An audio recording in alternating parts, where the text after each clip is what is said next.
Look, sadly yesterday my stream crashed because my internet decided to fail on me. I only played 3 minutes after because we were mid-conversation. That took roughly about 3 minutes. And after that I decided to hop off so that we wouldn't lose any game time together. How about we continue off from where we left off?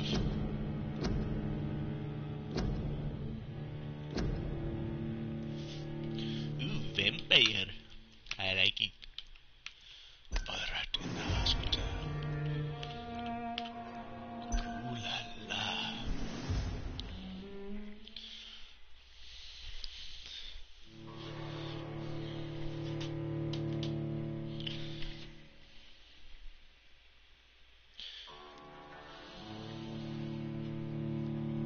So far what we've found out about this game is that our main character was bitten by a vampire on his way to visiting his ill mother. He was then chased down by a couple of hunters before taking shelter at a priest's house. Well, priest, doctor, whatever you want to call him. Kinda looked like a priest to me. After that, he hunted down the main vampire who was killing people and now is working at a hospital. He went through the hospital morgue to grab supplies to help a sickly patient. And that's where my stream failed. And that's where we'll be starting back up again. I hope you guys enjoy, and I'll talk to you after every cutscene. This time I'm not in a party with anyone, so I'll be able to talk to you.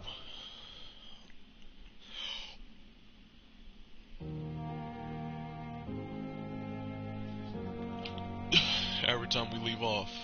Alright, we're back in our room, so we didn't lose much. Dear John, I asked the nurse Kane to secure an office for you on the 2nd floor. Please forgive the assured decoration, but Pembroke Hospital is not exactly the Ritz. Sorry to let you discover your office alone, but I need to sleep a little before going back to work. I'm just a mere mortal after all. I also gave orders to let you rest, and the staff to never enter your room. You will be able to sleep all day without being disturbed and work at night without raising any suspicion. I'm afraid the place is quite messy, but you will be able to conduct your experiments at your own pace. You will also notice that there's an open window with a scaffolding that will allow you to enter or exit the hospital building without being noticed. I imagine how awfully new and disturbing this all must be for you. Believe me, I have studied enough of your species to understand what you must now be facing and feeling. Be assured I'll do whatever I can to help you in this ordeal.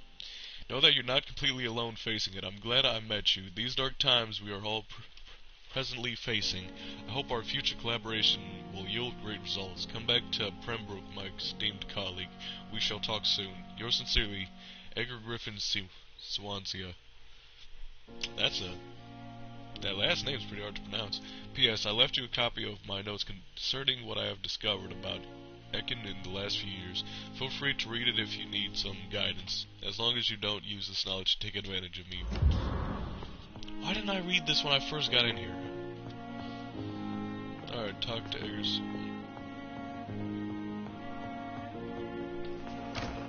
Okay, I have 1,000 points. Give me a minute. I should probably get some items.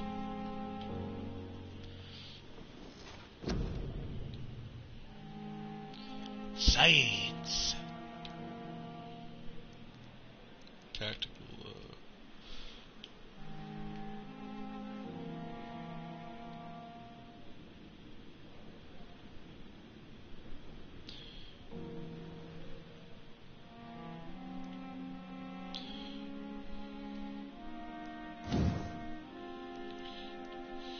this could come in handy. I'm able to get both of these.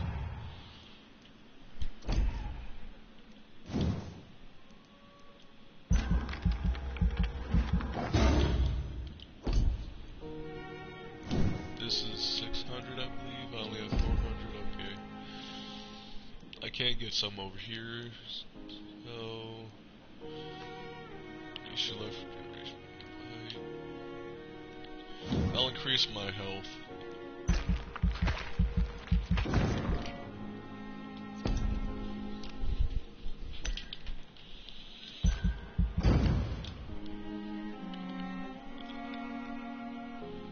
The following night.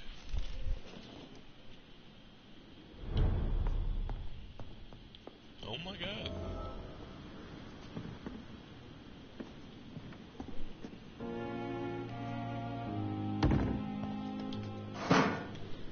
Definitely loot that first.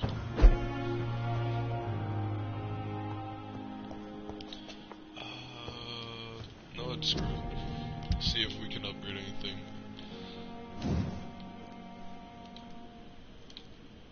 Aluminum shard. Points from the weapon heads.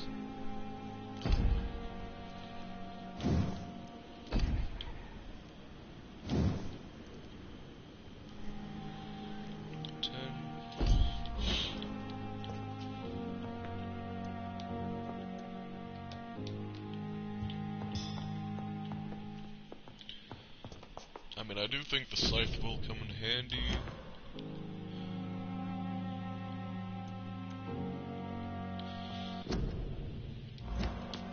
Alright. I gotta start pressing the touchpad more often.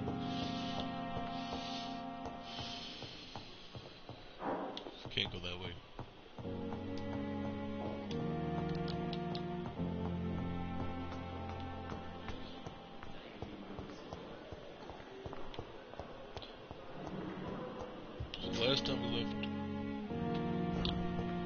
Last time we left off, we were over here.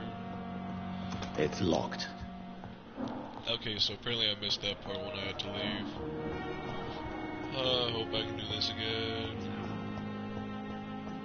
I wish I could be sick again. Here again. My blood boil with the fever. I wonder why they've got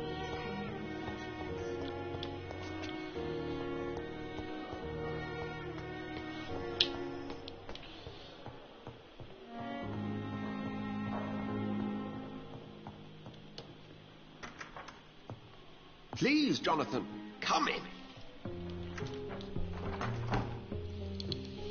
Fascinating, is it not? In the last decade, so many mysteries have been brought to light with our microscopes. The human body, biology's penultimate frontier. The more we explore its boundaries, the less we're able to trace a clear line between life and death. You, my friend, have a foot in both countries. The view must be vertiginous. It's at least as vertiginous as chatting about vampires with you, I would say. This must be all so new to you. This area of town, the hospital, a brand new life. How stimulating it must be. I wish I could share your enthusiasm, Dr. Swansea. But my condition defies scientific categorization. Undead? Unalive? Immortality defies logic. I cannot express my thrill at this serendipitous turn of events. The world's most eminent specialist in blood transfusions, a vampire. One might say a gift from heaven.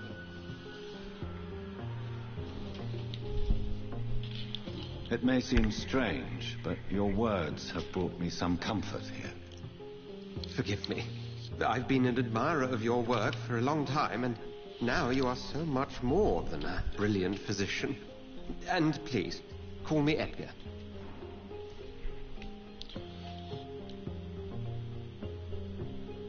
There is no need to apologize, Edgar. You offered me sanctuary when I had none. Very well. I have a task for you, Jonathan. Something that will require all your newfound skills. Please, go on. The Pembroke only survives through the generosity of our benefactors. Unfortunately, our main donor has found herself in a bit of a bind. Now, if you could help her out... A spokesman or politician is what you need. That's not my calling. And until I come to understand what has happened to me, I require discretion. Discretion is in order, Jonathan. Lady Ashbury has recently received rather indelicate correspondence that, if revealed, would jeopardize her position. And you would like me to eradicate this threat?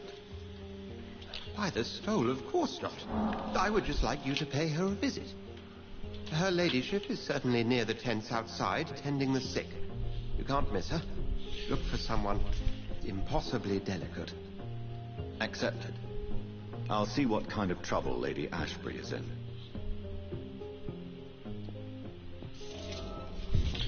Well, Well, that was interesting. So, let's go talk to this benefactor.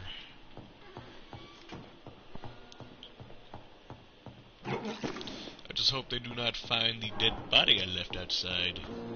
That would be horrible. Give me a second, will you? Thelma Howcroft is a delusional patient at Pembroke Hospital who is convinced that she's already dead or undead and trapped inside of a rotting body. Despite her obvious mental issues, a woman, she claims she is being spied on by some men and women who want to hunt her down because she's a vampire. She is referring to the guard or the Priwen. I can't take the risk of having those hunters investigate around the hospital. Maybe I should spy on them and protect Thelma Howcroft from these hunters.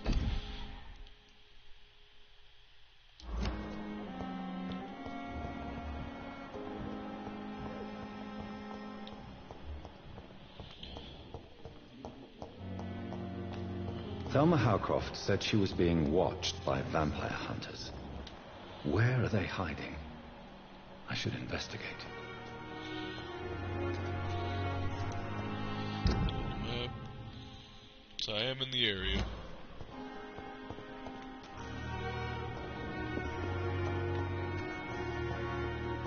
Can't enter that.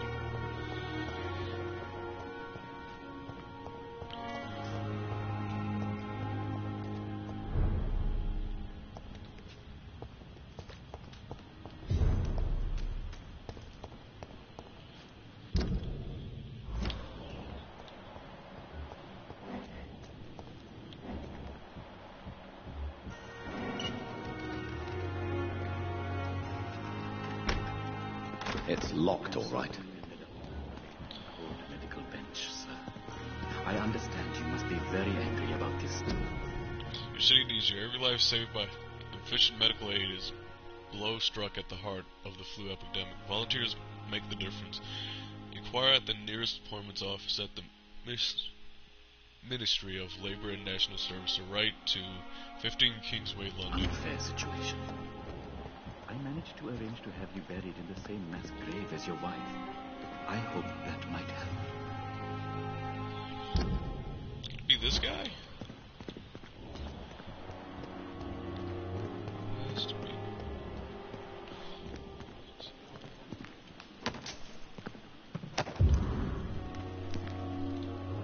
Mumbled letter. Dear love, I finally found the missing money for the fee asked by the ambulance driver to bring you to the hospital. Don't worry about nothing now except getting better, for I took care of everything. I asked some of our neighbors and they told me that this Mr. Hooks is something of an honest crook. He may ask for extra money in exchange for a bed, but the bed is then guaranteed. I'm sorry, I refused to pay first, and then I realized now that the important thing is that you get better soon. The Pembroke Hospital is a good place, I heard, despite the bad behavior from this Milton Hooks. I promise you that everything is okay now. I see you in your clean bed as soon as possible. With fondest love, Nicola. Aww. That's kind of saddening. Kind of heartbreaking. I cannot enter. I'm sorry you ended up in my plain and cold medical bench.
From the guard of Priwen Command Post to East and patrols. Object vampire activity. Hospital survey investigate. 3 days ago, one of our new recruits heard a rumor about the presence of a female vampire hiding in the Pembroke Hospital, London East End. All we have is her first name, Thelma. Your mission is to discreetly go there and observe any suspicious activity concerning said leech. Then report directly back to us. We will decide what your action should then be taken.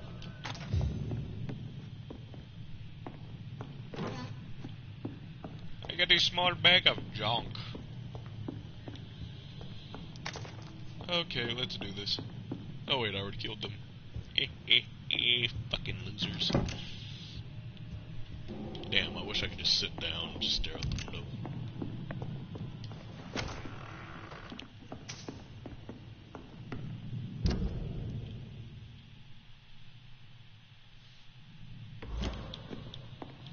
Let's take care of these guys so I don't have to deal with them later.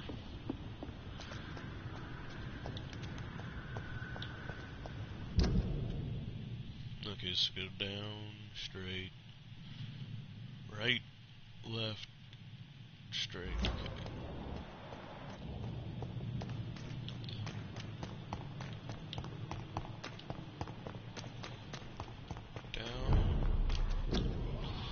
Curfew. Official health warning. Curfew will be sounded at 9 p.m. by the church bells. All citizens must keep off the streets from that time until 5 a.m.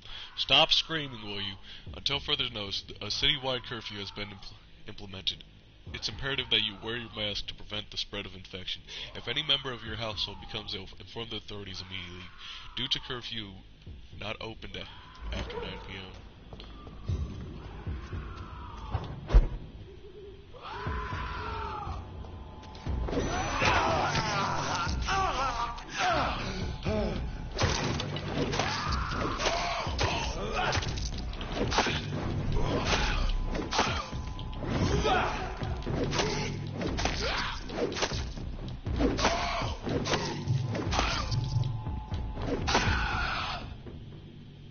Concerning the recruitment of new boys in Whitechapel, I think I've found one alley. He's as stupid as a stool, but tough.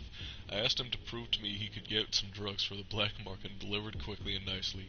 Next time we meet, I'll tell him he's accepted as a wet boot boy, and he must now meet the bosses to get his orders. Didn't pick that up, but okay.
Yes, this is nice, but hacksaw 72, hedge it.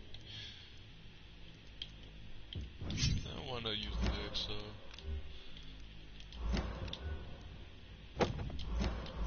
I like the dagger.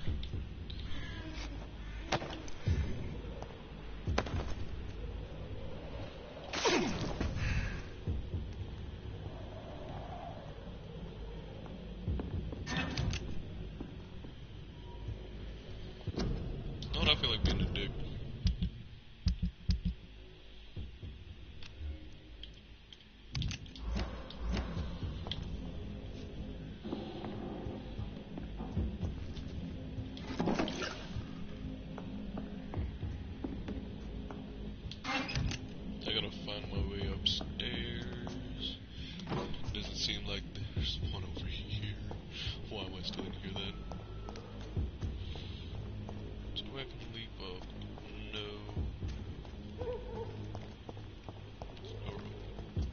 can't even go right there. Okay. Oh, wait. Over here. Okay, let's see who our nice little mystery boy is.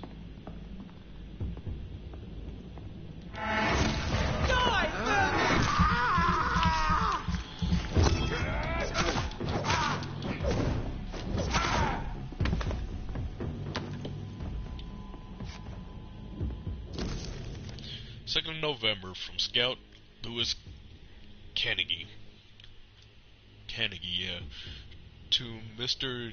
Jeffrey McCulligan. Who the fucking names their child McCulligan? Okay.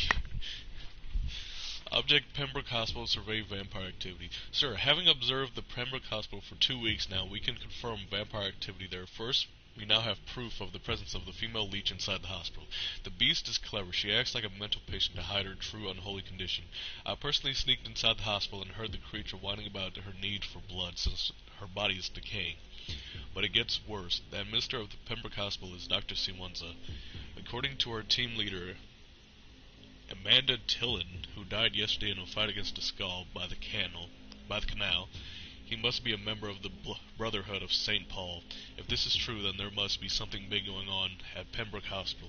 Maybe even a nest of vampires, protected by those bloody traitors of the stole. It stole. Okay, I'm gonna have to search that word up later. We don't know what to do, but we are convinced you better come quickly with reinforcements and heavy gear. Right, let's take a look at what stole means, because I am thoroughly curious.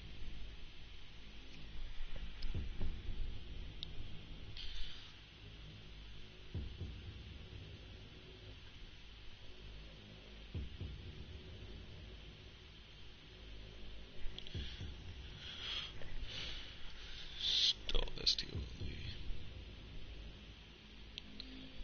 What does stole mean? A woman's long scarf or shawl, especially a furs. Really? Strip of fabric used.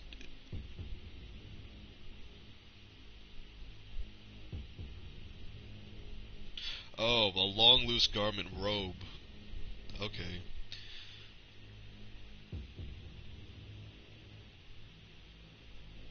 I get it now. Traders of the stole, traders of the garment. Well, we learn something new every day, guys. Oh, shot, I just got me another steak.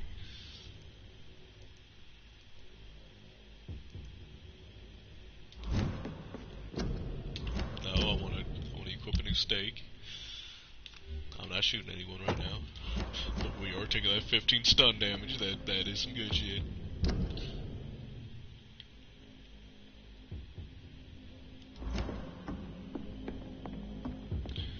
I'm surprised a vampire can't just teleport. Then again, they cannot teleport.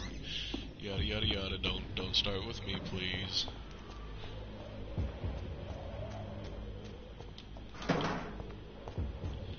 Alright, let's see.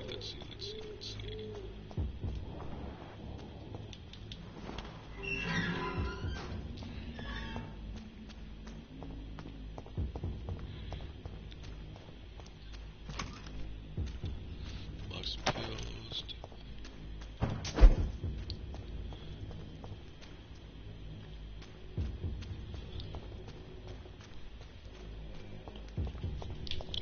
Oh, what's over here?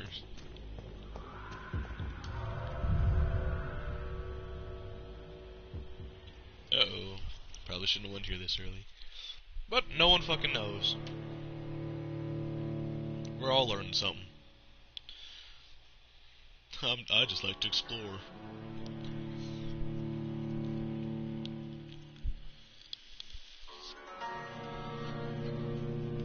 Probably should stream this on Twitch. I know people there are more active to come to your stream.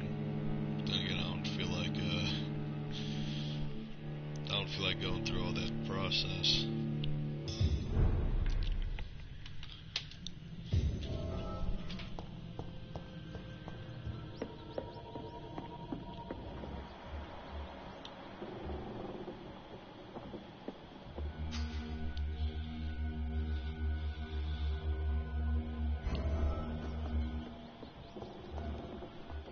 It's locked, all right.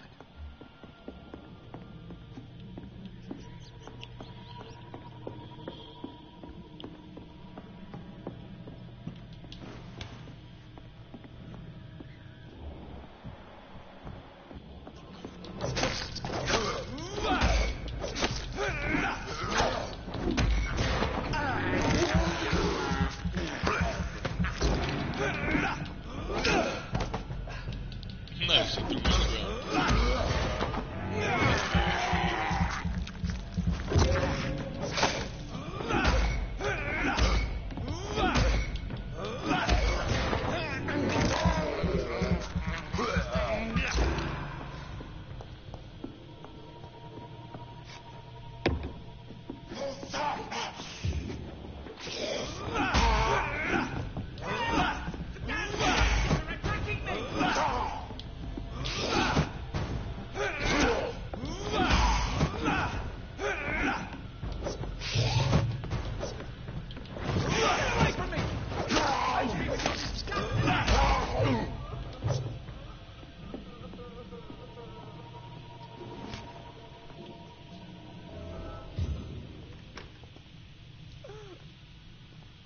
It's okay, buddy.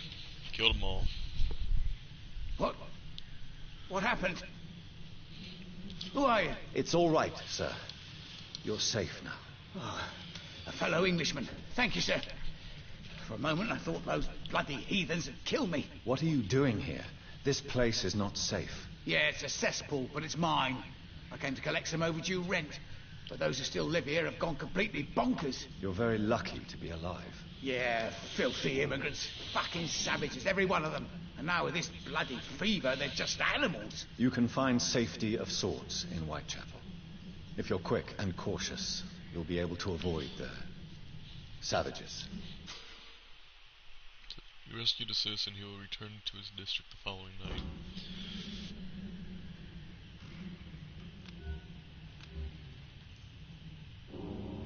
He's cold. Treatment for cold cure.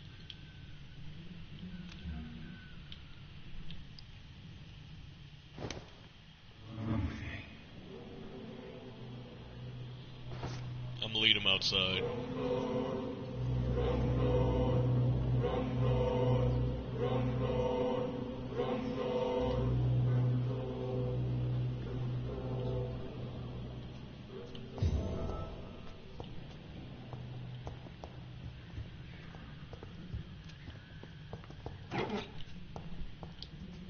You had better return to Whitechapel without delay.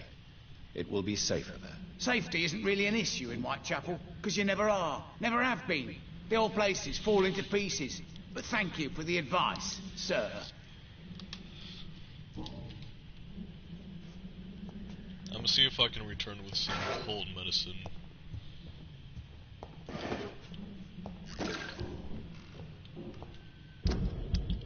Can I craft it here? I'm not sure.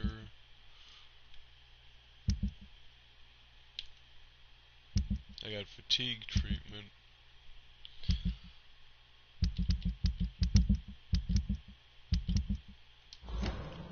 Okay, so I can't craft it here.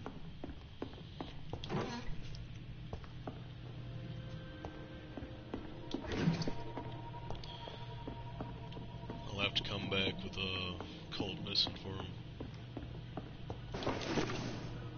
Hopefully I can find the solution here.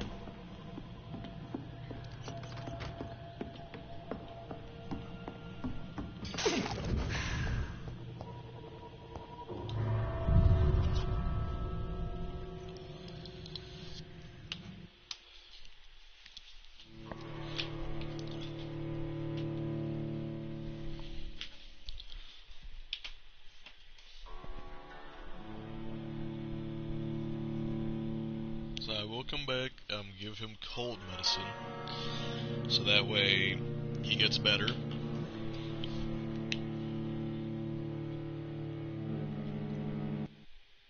I want to do that before he leaves.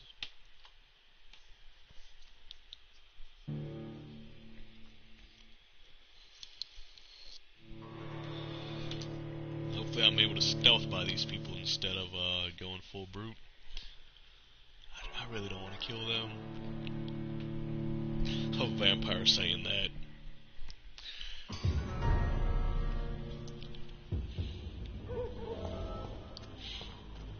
Have they not responded? Okay, they haven't responded.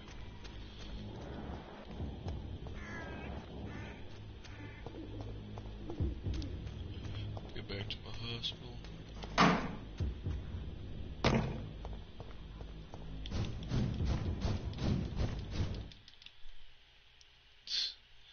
When you go so fast, the game has to load.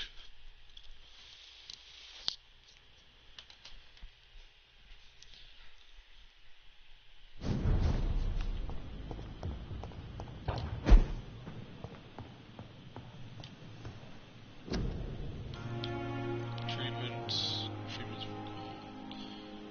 Damn.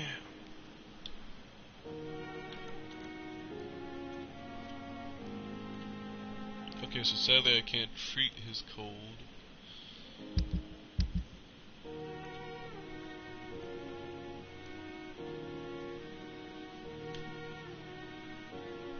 Oh no, I can't.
Alright, let's do this. District status serious. Yep, he's cold.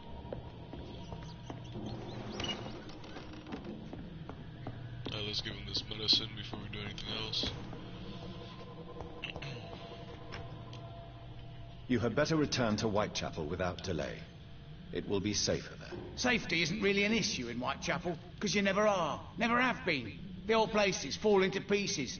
But thank you for the advice, sir.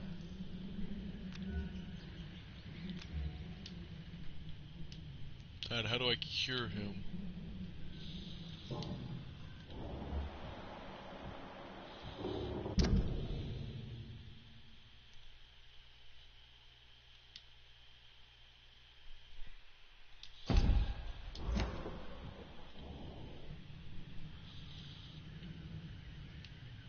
You had better return to Whitechapel without delay. It will be safer there. Safety isn't really an issue in Whitechapel, because you never are. Never have been. The old place is falling to pieces. But thank you for the advice, sir.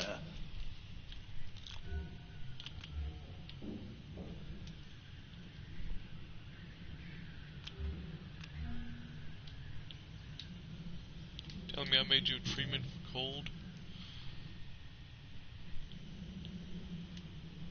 You had better return to Whitechapel without delay. I wonder if I mesmerized It will him, be I can safer give him there. cold medicine. Safety isn't really an issue in Whitechapel, because you never are. Never have been. The old place is falling to Yada, pieces. yada, yada, But thank you for the advice, sir. I should be able to just give that to him, but okay. Guess not, I just made you cold medicine for no fucking reason.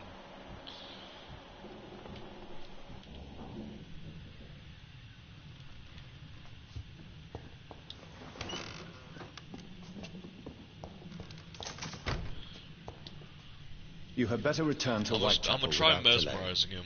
It will be safer there. Safety isn't really an issue in Whitechapel, because you never are. Never have been. The old place is falling to pieces. But thank you for the advice, sir.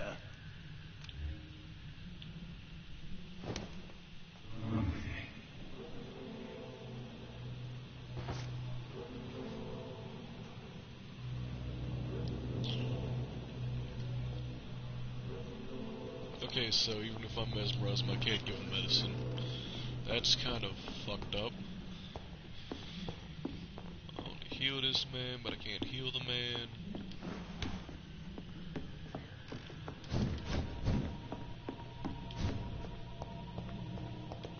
No, the exit's right here. No, the exit's right here. I'm fucking stupid. I saw that wood right there. I'm like, oh, that's the doorway. Why am I passing it?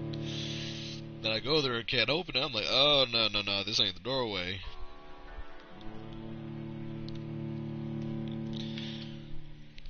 God, these loading times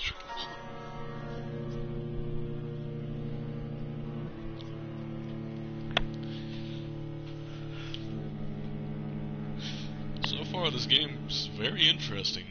I'm quite enjoying it. Not enjoying the fact that I had to, that I tried to feed him a cold medicine, but he wouldn't take it, because there wasn't an option to give it to him. Maybe if I meet him in Whitechapel, I can give it to him.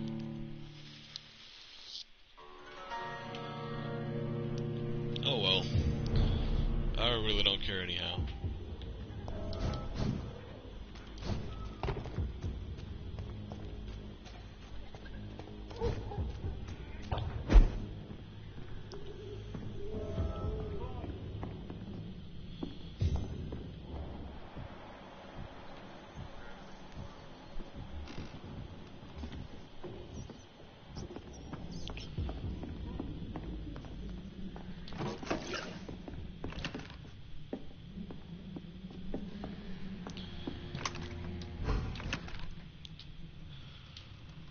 Oh my god, there's a shotgun in here? Okay, that's news to me.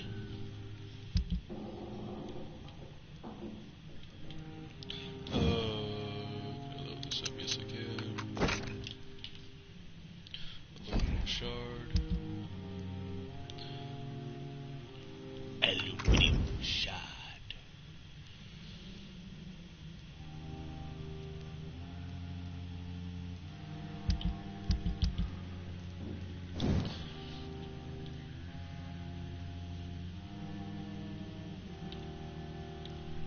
Fuck, I need 5, okay.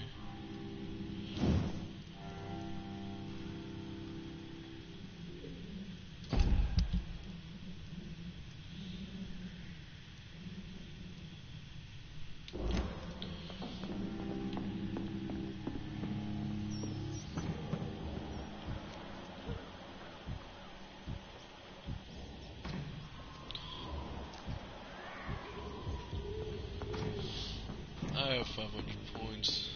I'll increase my stamina so I can go invisible more often.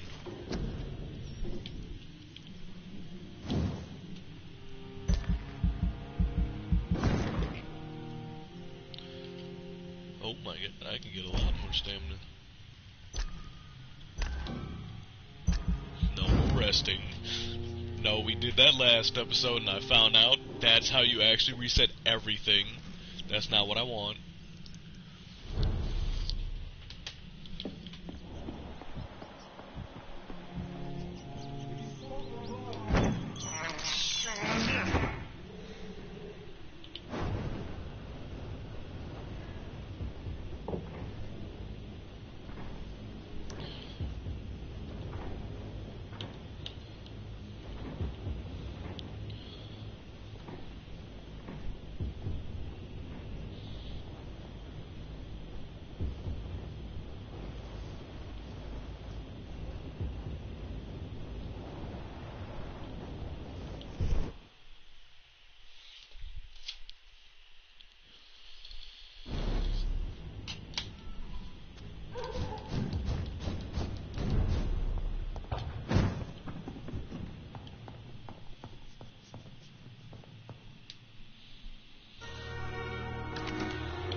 Good evening, Miss Howcroft.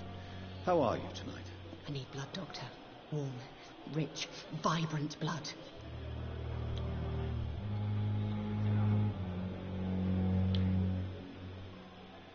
Have you heard of any blackmailing going on within these walls? I have no time for mortal games. My secrets are beyond their comprehension, Dr. Reed.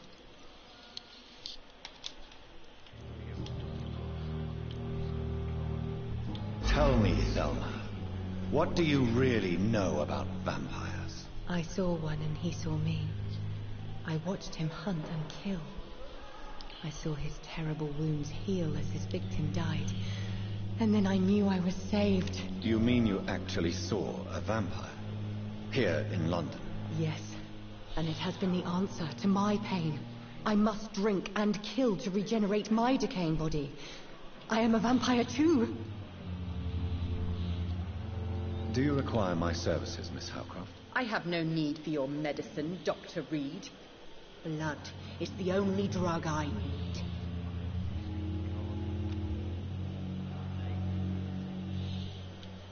I have made inquiries about the men who were tracking you, Miss Howcroft. I did not expect a mortal to have this sort of courage. Speak, Doctor. Why are they hunting me down?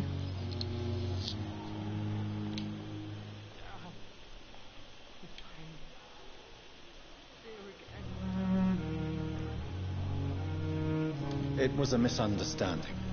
These hunters were in fact looking for a very different creature, but they mistakenly put their sights on you. I knew it. I have become undone. Those hunters have discovered me, but they don't know what I'm capable of. If you'll accept some advice from a petty mortal, I think you should assume a low profile and just quietly disappear into the shadows. You are right. And you have served me well, mortal. Take this as a reward for your time. Perhaps I will allow you to drink deep of my blood. One day. Thank you. I'll keep that proposition in mind.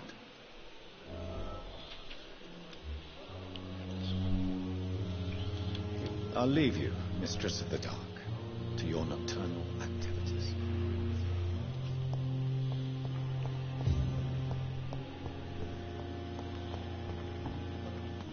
It is now or never.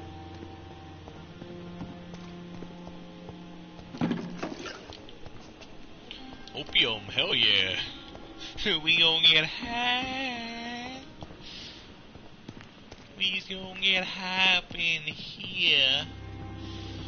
The Pembroke is so We lucky better to have smoke Dr. all this Reed. I shit. met him in New York. Okay, what's this motherfucker need? The flu took my dear wife, Emily. I take comfort knowing we'll soon be together again.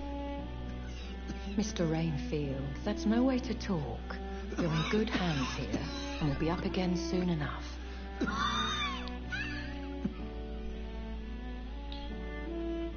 Now do me a kindness and get some sleep.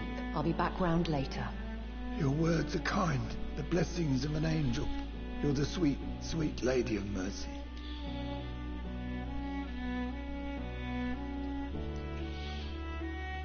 Good evening, Dr. Reed. It's a pleasure to see you again. You seem surprised. Dr. Swansea has brought me up to speed concerning your recent appointment to Pembroke Hospital. You're a vamp...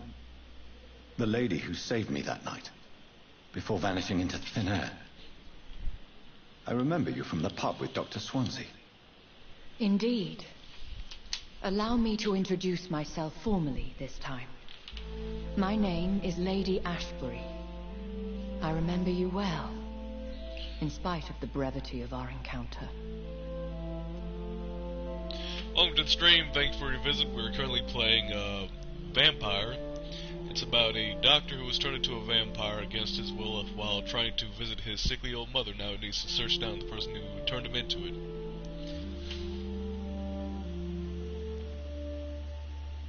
Apologies. You've taken me by surprise. I'm very happy to see you. The pleasure is mine, Doctor. I hope you're more disposed to answer my questions now. You must have countless questions, but our rather urgent matter first. Swansea has explained. My Cover, if you prefer, has been compromised.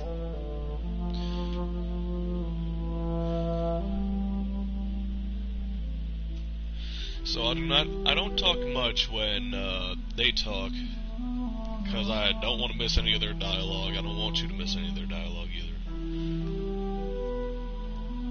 Have any of the patients given you trouble? These poor souls have so little left to live for. I do my best to ease their pain. The world would be a better place if it were cared for by women like you. You make me blush. I am simply a necessary evil. Pardon my boldness, Your Ladyship, but I have questions concerning this condition we share. As a newborn, your hunger for answers is rivaled only by your thirst for blood. But the questions need wait. I'm a scientist. My trade is in the deciphering of mysteries, and I need information to feed my mind. I will gladly answer every question you have, but first, prove yourself capable of resolving my predicament without eating the culprit. Dr. Swansea has commissioned me to be your agent in this matter. You could start by explaining what's amiss. These past insufferable weeks, I've been the victim of extortion. I've made a first payment, but the blackmailer grows greedy. I must refuse his most recent demands.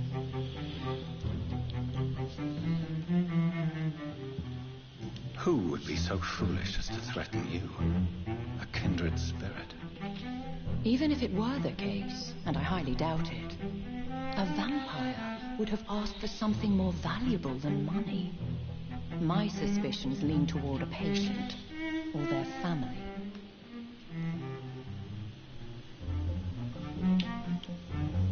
Please continue. Every detail is essential. I'm your man. My embarrassment in this matter is eclipsed only by my shame at having put the hospital at risk. The threat from our anonymous scoundrel is clear. A list of dates. My visits coinciding with the dates of suspicious patient deaths due to massive blood loss. I'll take care of it. Do you know where I should start? If that was the case, I'd settle the matter myself. You could talk to our local gossip, Harriet Jones. Not a pin drops here without her hearing about it. I'll meet that woman now. My life, as others know, is in your hands, Dr. Reed.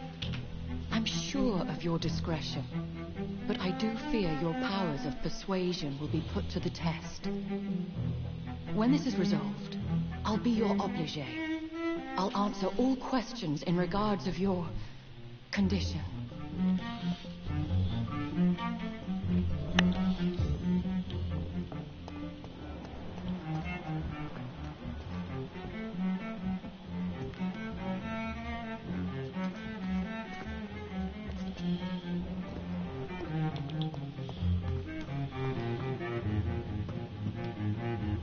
Good evening, sir. So it is true. The famous Dr. Reed has joined us. I can't think of any better news during these terrible times. Do we know each other? Actually, yes. We met once before at the Rockefeller University in New York. Dr. Tippett's, yes, I remember. I was assisting Professor Carell in his research about coronary bypasses. He had nothing but praise for you. He was also very confident about your future. And look at you now. Eminent surgeon and blood transfusion specialist.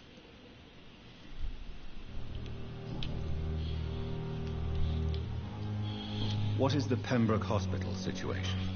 And please, speak freely. This hospital is not exactly the best of London. I'm sure you are used to working in a better environment. It's more than enough. In any case, the personnel of a hospital are much more important to me than the building. Don't be misled by appearances, Dr. Reed. This hospital does not lack talented people. It just lacks hope. What can you tell me about the staff in the hospital? Some are really good, and others are not so good. But during this troubled period, there is no time for slander. I prefer to focus on the positive character traits. Tell me more about cherished people, then. Nurse Brannigan is a pearl. She is the most helpful and dedicated nurse I've ever worked with. A clever and cheerful woman. You really seem to admire her skills. I'll go even further. If she was a man, she would be a damn fine practitioner. Any opinion about the management? I don't always agree with Dr. Swansea's reserve, but I must admit he does all he can to keep this facility running during this crisis. Ah, yes, the burden of command. I was fed up with this concept while serving as a medical officer. Don't get me wrong. Swansea's a good administrator. I just wish he would get out of his office down again.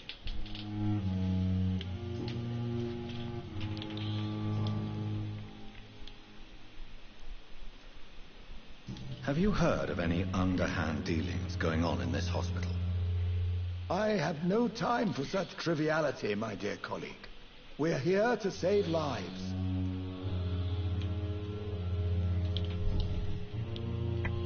Okay, so all these require hints. Give me a minute. Ah, my hair. Do you need any medical assistance yourself, Doctor? Come on, don't be ridiculous, dear colleague. Okay, his blood's fine. Goodbye, Dr. Tippett.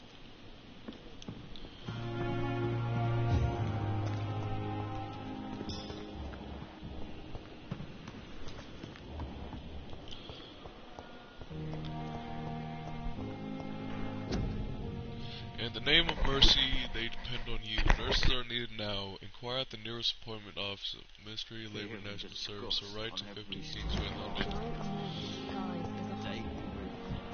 Pembroke nowadays. Simpletons, these nurses. Bred with no respect. What is this? Who are you?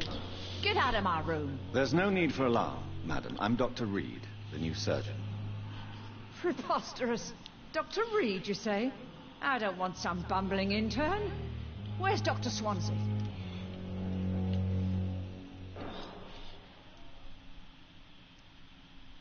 Please, calm down, madam. I assure you that I am highly qualified. I'm just back from war duty. How brave. Threatening an old defenseless woman. You know how long I've been a patient here. You've picked the wrong fight. I'm Harriet Jones. Harriet Jones? Indeed. I've been meaning to have a chat with you. You know what goes on here better than any other patient, I gather. Oh, better than any patient, nurse or doctor. I've seen so many vile undertakings. I heard there have been some despicable goings-on. Was it a case of blackmail? Blackmail? Wait. You're investigating something. This isn't a social call. One of those incompetent cunts slit a poor sod's vein. If I didn't know better, Miss Jones, I'd be inclined to say you enjoy this type of idle gossip. God's honest truth, Doctor. It's just the way it is here. Most of these bitches would let you freeze to death before getting you a blanket. You seem to know more about the goings-on here than anyone else. Beware, Miss Jones, in case suspicion should fall on you. That's it. Blame the old and infirm. I see those little bitches' greedy little eyes. Just waiting for me to pop off they are. I assure you, madam, this is not an investigation into a possible medical error. Debauchery, then? Nurses Crane, Hawkins, Brannigans, whores, all of them. They can't keep their legs shut. I've seen them scratching slutty sores. Really? Well, if you have irrefutable proof, I'll not have the staff behaving in such a manner here. This is your business, Doctor, not mine.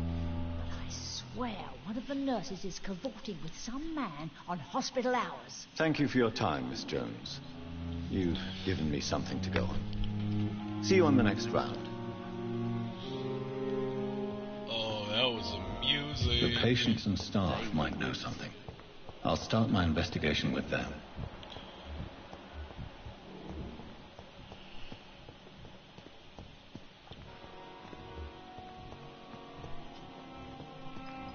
If Pembroke is still standing after this epidemic, there's good reason to be silent. Okay. Good evening, nurse. I'm Dr. Jonathan Reed, the new surgeon here at the Pembroke. Dr. Swansea has already told us about you, sir. I'm Nurse Gwyneth Brannigan. Welcome to the Pembroke Hospital. Did he really? It's a good thing I wasn't hoping to keep a low profile. All members of staff have already read about your new blood transfusion technique. Dr. Swansea made sure of that. I see. Well, I'm a little surprised, but I suppose I'll just have to deal with this unexpected notoriety. You must know, blood transfusions are Dr. Swansea's primary subject of research. He is convinced it is the future.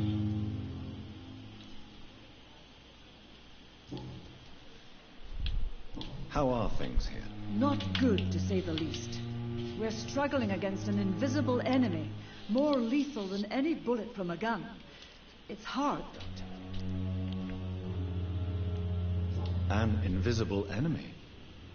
Quite a poetic term for a disease, especially from a nurse. Sorry, Doctor. These last few weeks have been exhausting. We could all do with a good night's sleep. Do you think this hospital can survive the epidemic? We are all volunteers, and we're trying to hold fast, but how do we beat an invisible killer? Some nurses have already resigned. I'm not familiar with all the staff yet. Perhaps you could help me. Brilliant professionals, most of them. Dr. Swansea has a gift for recruiting talent. Most of them. Is there a problem I should know about that? It would be inappropriate for me to speak ill of a colleague. Is there anyone that stands out? Well, I have never met someone as dedicated as Dr. Tippett. He should be a standard for us all here. If only he were younger. Why should his age be a problem? I guess it's fair to say he's always pushing himself to the limits. He just doesn't know when to stop and get some rest. Hey, new hit. Nurse Brannigan, if you do know something, please tell me. Anything you say will be held in confidence. No. I may disagree with some conduct, but in the end, everybody is doing their best.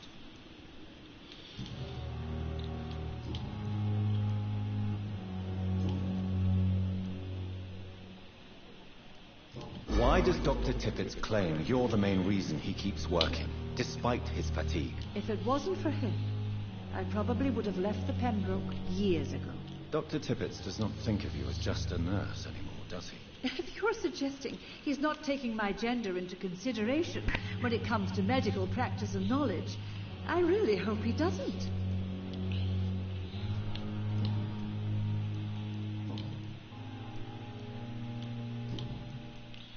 Since that's not cleared out, these are cleared out. Do you know if any of the hospital staff have criminal backgrounds? The people who work here all come from very different backgrounds, Doctor. Just like the patients. See, since we already filled that one out, I feel like these, right here, they're going to go into more detail later. Have you seen a strange man visiting any of the nurses here? I've never heard of such a thing, Doctor. Goodbye, nurse.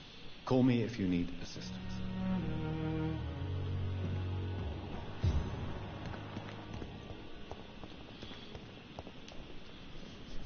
Talk to him just because why not? Good evening, sir. Cover all bases. I'm try Dr. and find out Jonathan as many Reed. hits, I'm new hints here. as I can. I've already heard about you, Dr. Reed. I'm Milton Hooks, the ambulance driver for this shithole of a hospital. That's quite a blunt introduction, Mr. Hooks. You can call me Milton. I like to speak my mind, Dr. Reed. Perk of the job. Don't judge me, and I won't judge you. I'm not sure I understand what you're talking Oh, I got a about. fucking headache. Well, I'm no doctor, but I'm pretty sure a gun can't be used as a surgical instrument. You have a keen eye. I learned to shoot during the war, and have carried one ever since. Old habits die hard. No need to explain, Dr. Reed. And if you ever need a better gun, remember, I may have something for you. Yeah, let's see what you got, my brother. I'd like to see your goods. Wise choice, Dr. Reed. A reliable gun is what everybody needs these days. What you got, my boy? Damn, I only had 453. No. Oh, you're a dick. You're a dick, but I love you. Ah, definitely coming back your way. Good evening, Milton. Good evening, Doctor. Still trying to save lives? Have you heard of any underhand dealings going on in this hospital? There are a lot of secrets round here. I'm not surprised someone tried to make money from them. What kind of secrets? I'm not in the gossip business, Dr. Reed. If you want to know more, you better talk to Harriet Jones. She's the oldest patient here. How is the situation around here? You want to hear the situation is all right? It's fucking awful. We lack everything, and it's getting worse every day. Are you really smuggling weapons through the hospital? And why not? I've already been attacked by patients, you know. And by gang members willing to steal my money. But you're not defending yourself. You're selling guns to civilians. You keep people alive your own way, Doctor. I offer them another way to protect their health. Fair point, fair point, fair point. So what do you do exactly in this hospital? Apart from smuggling guns, I mean. I've been an ambulance driver since... too long, I guess. I bring sick people here night and day. It's a dirty job, but I get it done. Most of the time. Since you're on the front line, how is the sanitary situation in this vicinity? It's a complete disaster. It's even getting dangerous to enter some streets or buildings. Even the locals attack you. It sounds like things have been a bit rough recently. What's happened? Yesterday I got attacked by the patient I was bringing in. I escaped through the hospital's garden, but I lost my wallet when I was running. You left an infected patient outside the hospital? That's incredibly dangerous. Go there yourself if you want, but be careful, Doctor. I'd rather not bring your dead body back. Alright.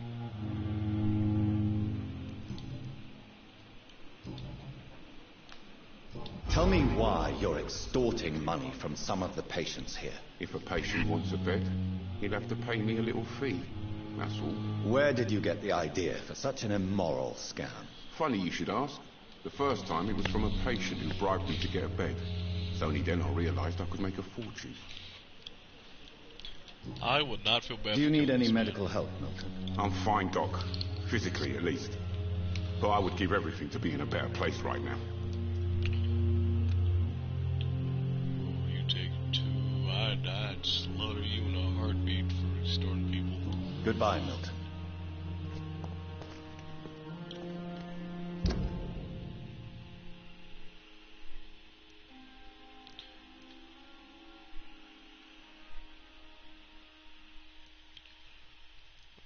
Hospital room.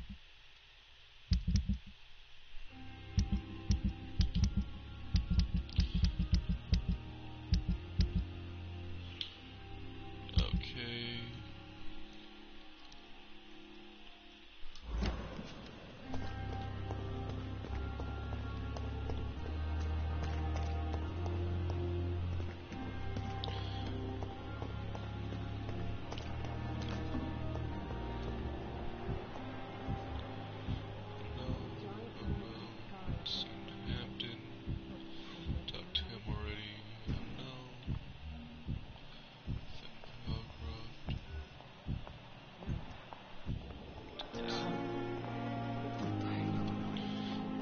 Good evening, Dr. Tippett. Dr. Reed, any good news to share?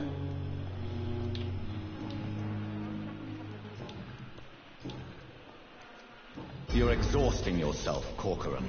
Maybe you should think about preserving your strength. No. We must keep on healing all those poor souls. We are the last rampart before chaos. Once more, unto the breach. Your attitude is irresponsible, Doctor. Believe me, I've seen so many medical errors caused by exhaustion during the war. You're right. This is a war, Dr. Reed, and I don't intend to surrender. Goodbye, Dr. Tippett.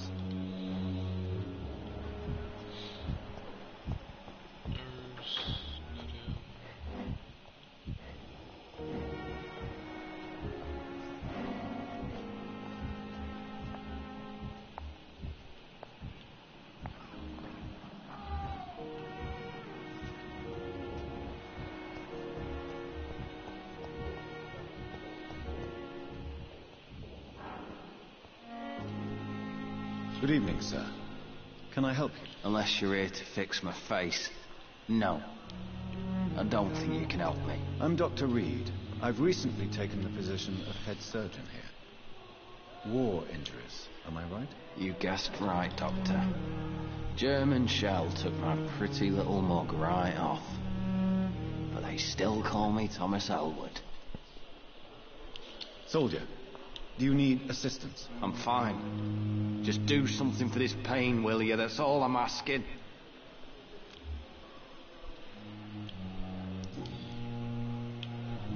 How is your stay with us, Mr. Elwood? Oh, it's bliss.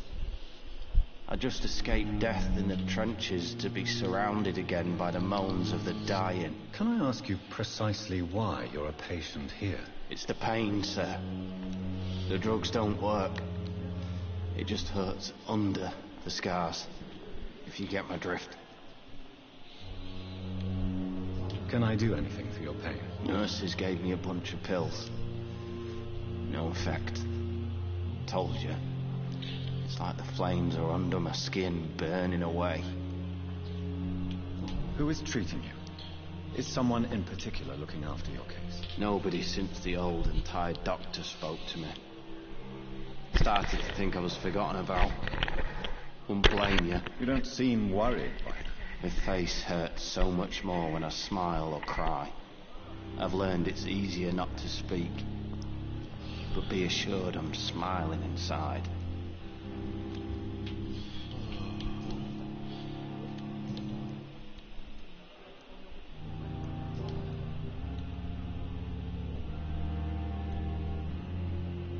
Where were you stationed, sir?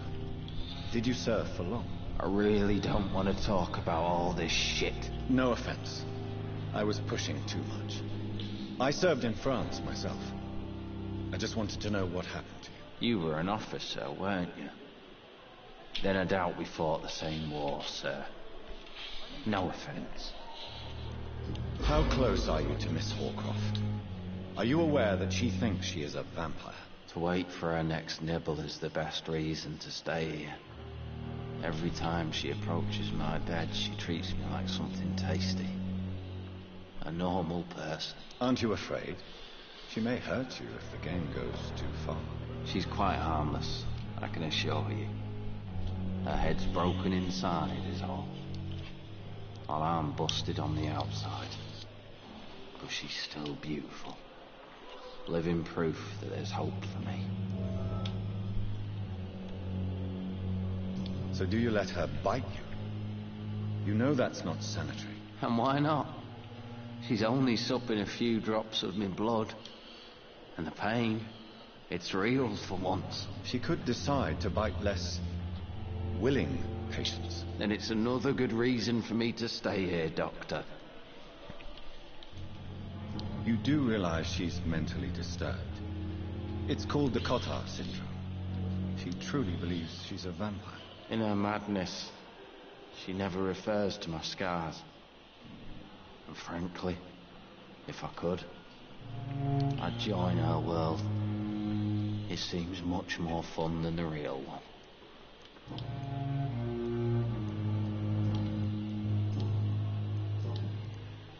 Have you heard rumors of underhand dealings in the hospital? If you want to know what's going on here, you better talk to Miss Jones. She knows everything. Especially what she shouldn't. Goodbye for now, Mr. Elwood.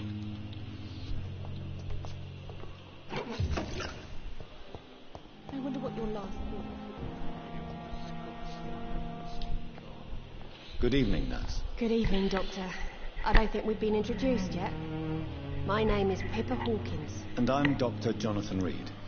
Dr. Swansea has recently offered me a position in this hospital. Well, it's a euphemism that your help will be appreciated, Doctor.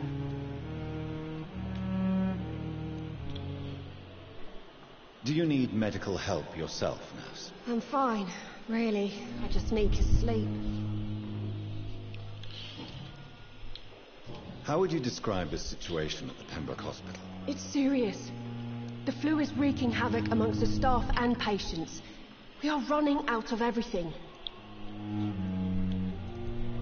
You must get a hold of yourself, nurse. Sorry, I'm exhausted. No one has any idea when this epidemic will be over. Nurse Hawkins, the Spanish flu won't last forever. Even the Black Plague didn't kill everyone. I wish I could believe you. But what if this epidemic was worse? What if in the end, nobody was spared? Alright. How long have you been a nurse? Well, long enough to see that the epidemic is winning. And no matter how qualified you are, don't tell me you'll change that.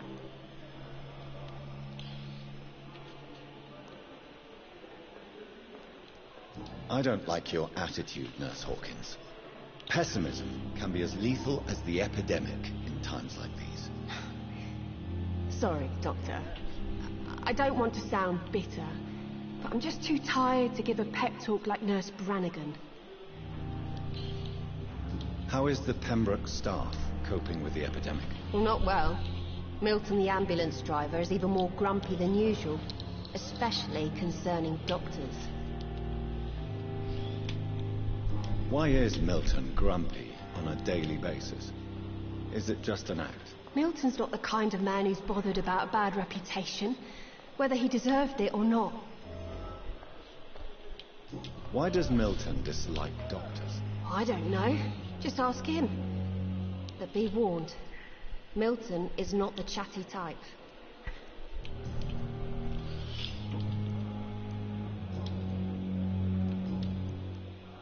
What can you tell me about the strange man visiting one of the nurses during your shift? Let me guess. You spoke with that old shrew, Harriet Jones. Do not pay attention to her, Doctor. She's full of fanciful tales. No matter how you feel about her, Miss Jones deserves our help. Who says I don't care for her? Hate is what keeps that old crone alive. She could have been telling the truth about the mysterious man. That old witch will end up in hell soon enough. Who cares if a nurse finds some happiness where she can? Goodbye, Nurse Hawkins. Gonna go talk to this man over here real quick, Mr. Milton. Got a nice little question for you, buddy. Good evening, Milton. Good evening, Doctor. Still trying to save lives?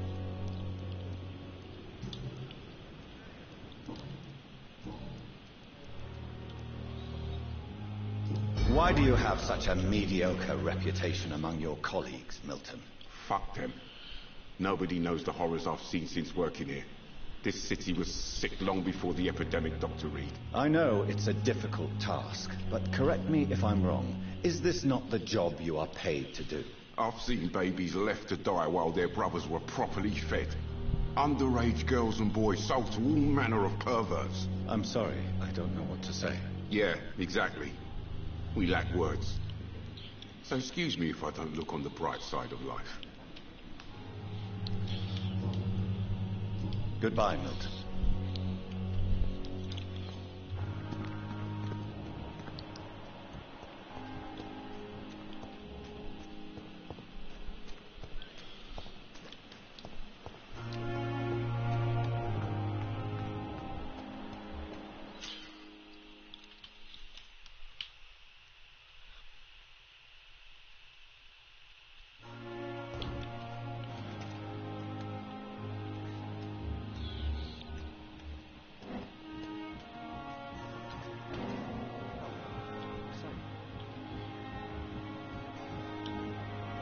You're sure you don't come back with me? Nah, I have to see someone at the hospital. Be careful. You look so bad they may keep you as a patient. Fuck 'em. I don't like hospitals or doctors. Well then, when you go back to Whitechapel, you may find this useful. What is it? A pass for a free medical exam by the best nurse available. Just read it. I don't read well, but thank you, I guess.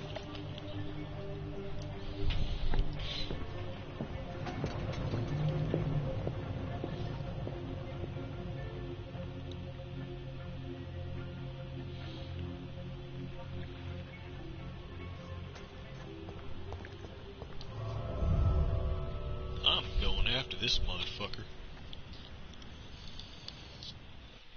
My curiosity's got to me. I want to know what the fuck she gave him. And I know damn well it ain't a medical pass. Maybe it was, maybe it wasn't, who knows. But I really want to know what the hell it is. And I'm sure as hell gonna find out.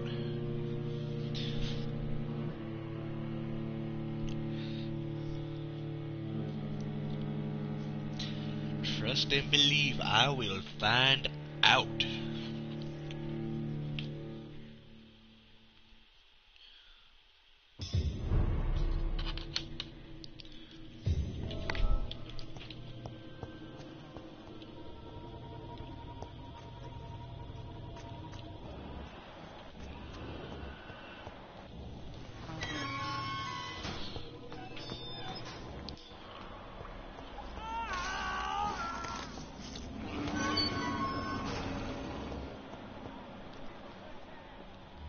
This man has been savagely attacked and dragged to the floor.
Are you injured, sir? Help me get out of here. I need to get out. I'm Dr. Reed, and I'd be glad to help you, but you must calm down first. Please, take a deep breath and tell me your name. Okay, I'm Oswald Thatcher. Please, I need to get out. All right, Mr. Thatcher, you're safe now. Do you think you can reach the street by yourself? Yes, I do. Good. Now leave this place and enjoy the cool night air. It's quite invigorating. I'm sure you'll feel better if you do.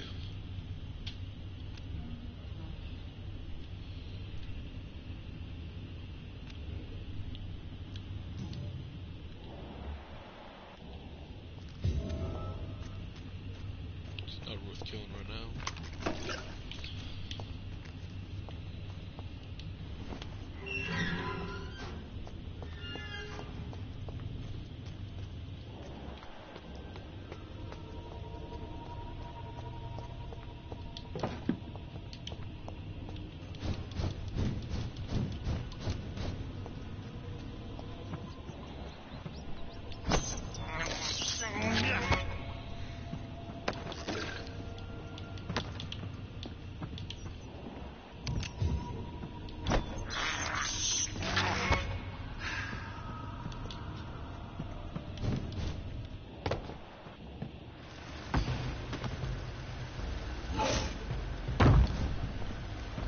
What sort of creature is this?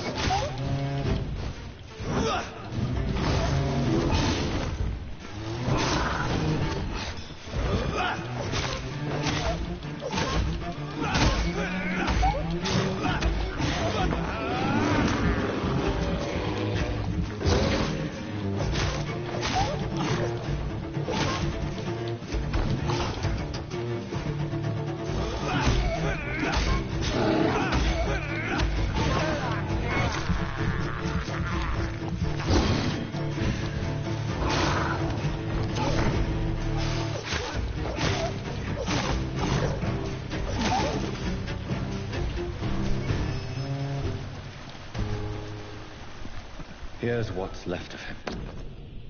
If you're sick, you have no money. Whoever you are, wherever you're from, come to see Dorothy to get help. No tricks, no charges, no questions asked. Just find Darius Precarious house. Present this coupon.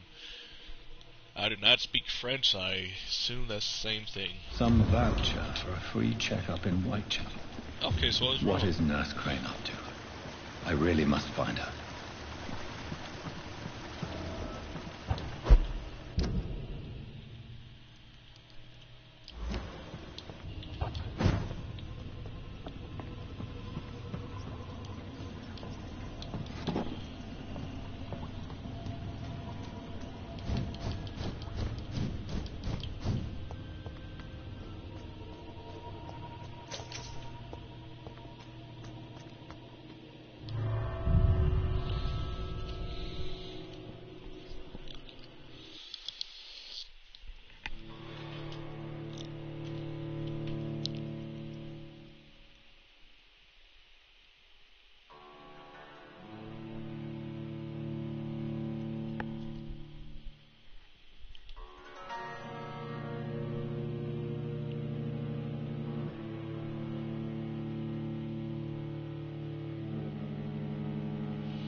Once again, I'd like to thank all of you for coming to my stream.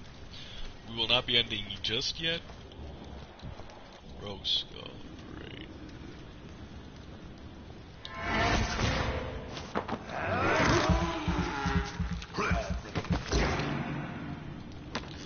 But it was nice of you guys to stop by. You have been some of my first viewers since I've started live streaming, and it means a lot to me.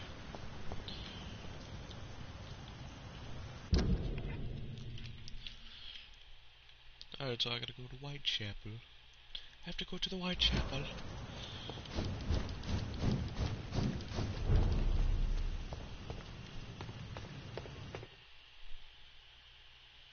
Before I go to the Whitechapel, I'm going to get me new abilities. We'll probably give me a spear.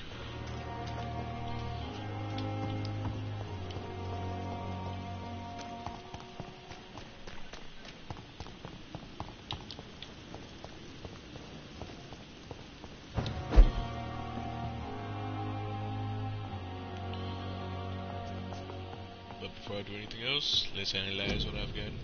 Don't need to analyze anything. Okay.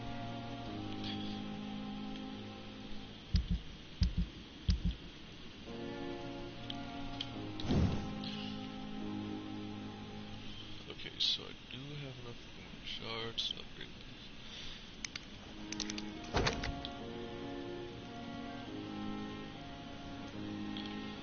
Common handle port. I need 6 of those. I have 1. I need 4 lead plates.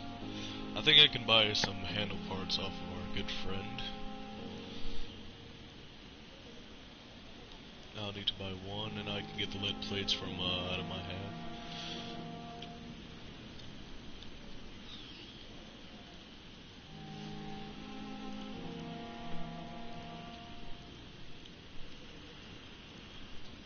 so I will level it up to 3, then I'll try and increase the damage I can deal.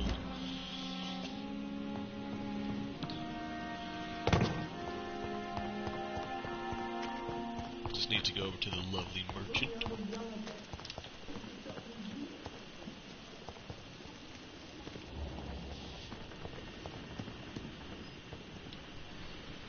Good evening, Milton. Good evening, Doctor. Still trying to save lives?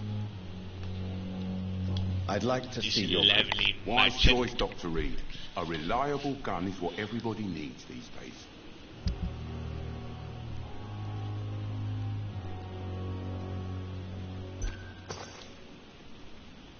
Just what I need. I'll come back for the aluminum shards if I need it.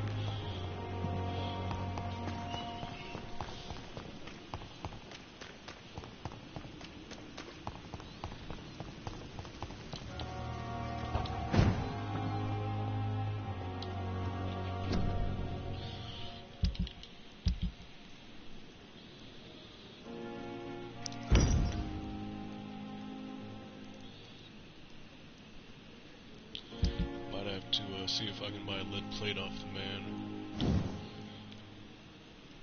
Yeah, I need to purchase 1 lead plate.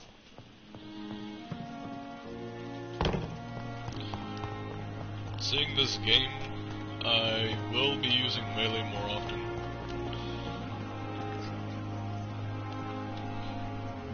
Good evening, Milton. Good evening, Doctor. Still trying to save lives?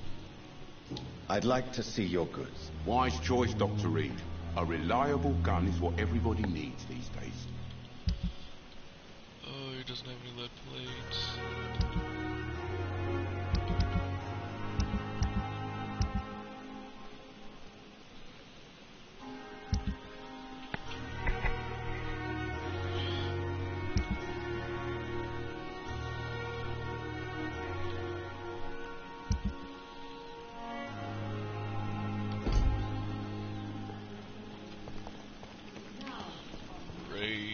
Just great.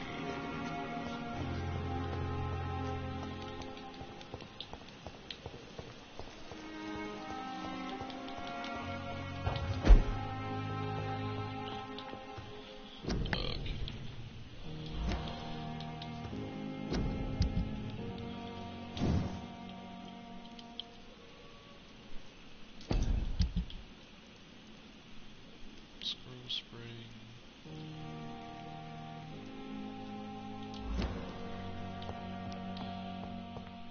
The flower's dying. It needs water.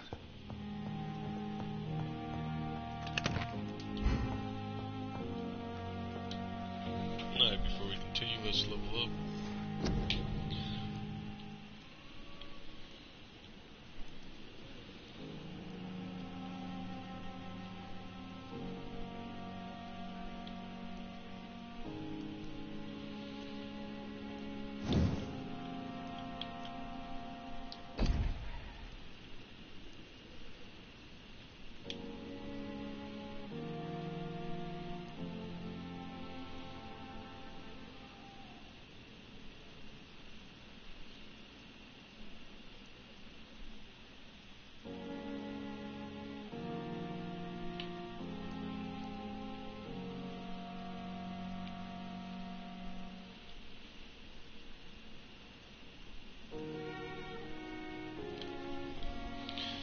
Alright,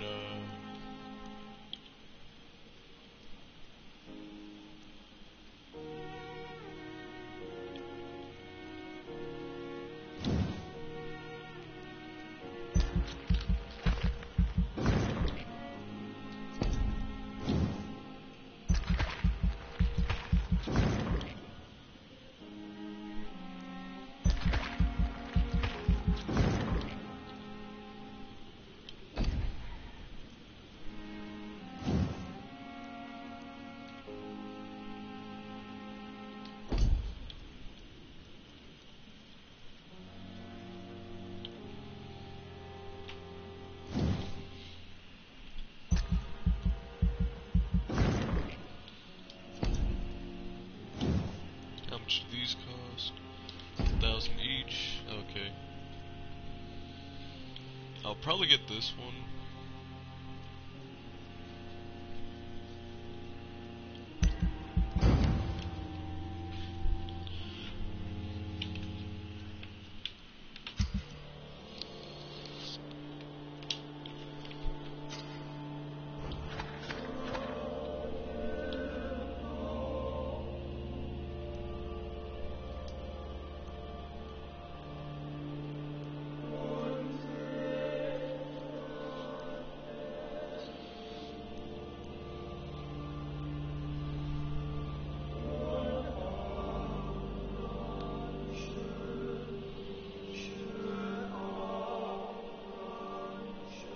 see if I can find her.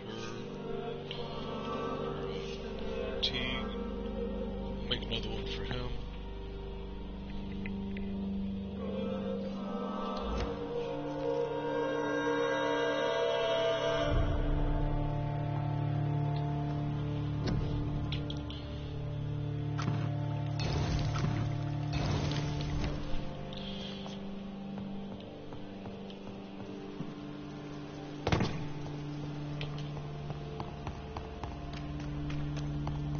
Basically what we're giving them is just fucking coffee.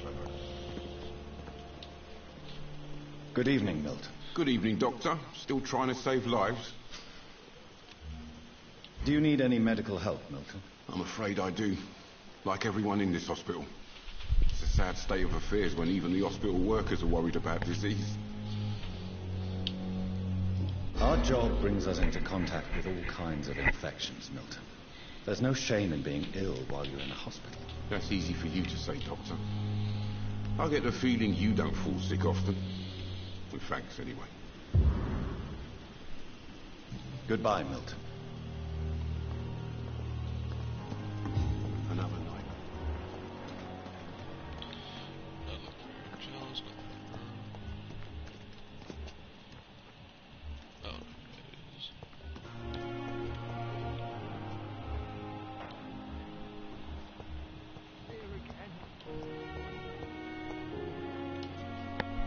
Good evening, Mr. Elwood. Evening, Dr. Reed. Soldier, do you need assistance? Not really.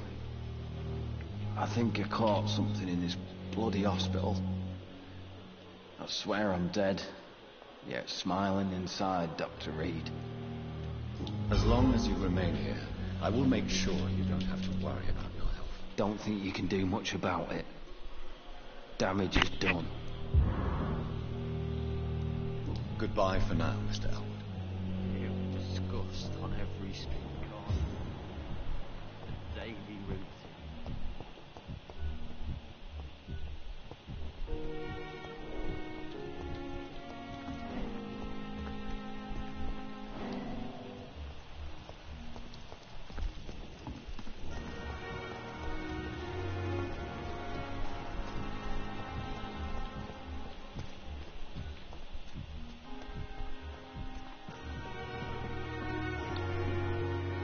Good evening, Nurse Crane. Good evening, Doctor. Do you require medical assistance, Nurse? I will be fine as soon as I can get some sleep. Nurse, you won't be able to help people if you're sick. Take this, and do try to get some rest. I'll try, Dr. Reed. Thank you. Always gotta keep Goodbye, people in check. Call me if you need assistance. We are horrific liars.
there's a place I can jump up to. Guess not. Okay, so there's money in here, but nothing else. Money, I love me money. Money, money, money, money, money. I do love my money, don't you?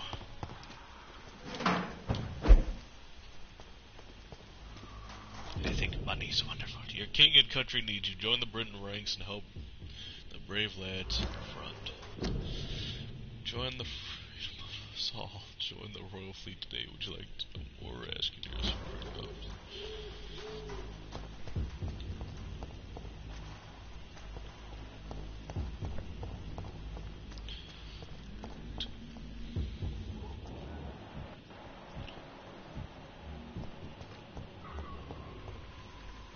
There's more and more of these bloody leeches every night.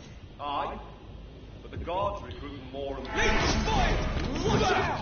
Ah, shit! You pay for that!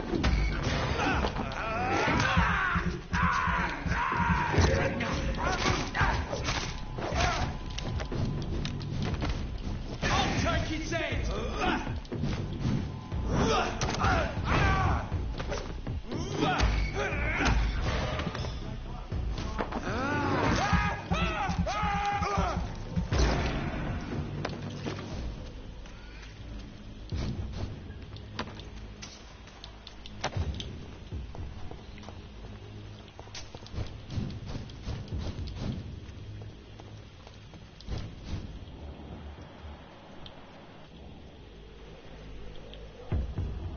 No place for you, sir. Step away, sir. This is no place. I'll send you back in a fucking grave!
It's locked.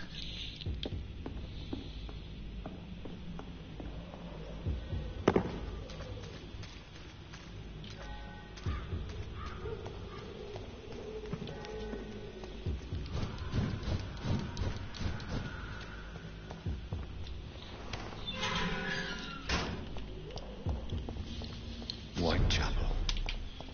This neighborhood is linked somehow to the kind Lady Ashbury's blackmail. First, let's find this Petrescu fellow.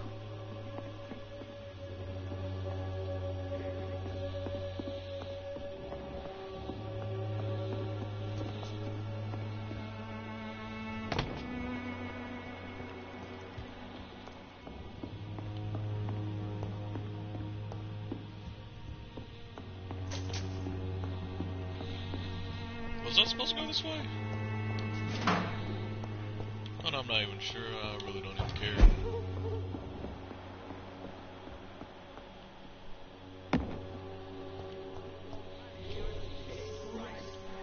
Fuck you all!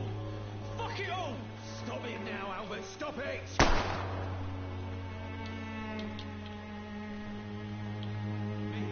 I'll not die in some piss-stinking alley reeking worse than a week-old lavvy.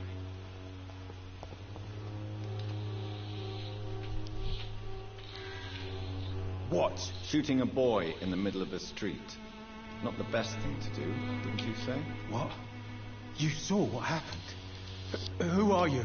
I'm Dr. Reed, and I'd like to ask you a few questions, if you promise me to set your gun aside. No. Look, I'm not a violent man. I'm Benjamin Palmer, doctor. And no one can help me. Not even you.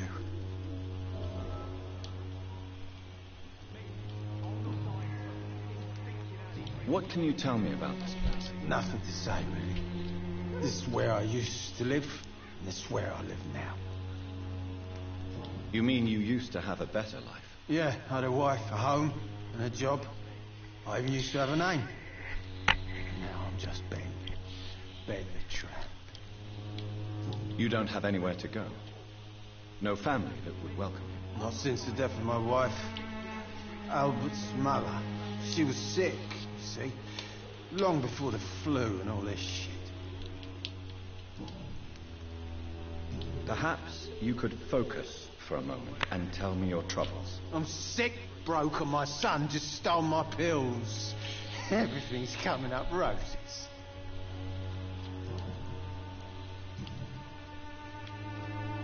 Whatever the boy did, I'm sure he didn't deserve a public execution. I swear I didn't want to hit him. It's just that I'm sick in the head, you see, and the boy just failed me last nerve. Do you know Nurse Dorothy Crane from the Pembroke Hospital?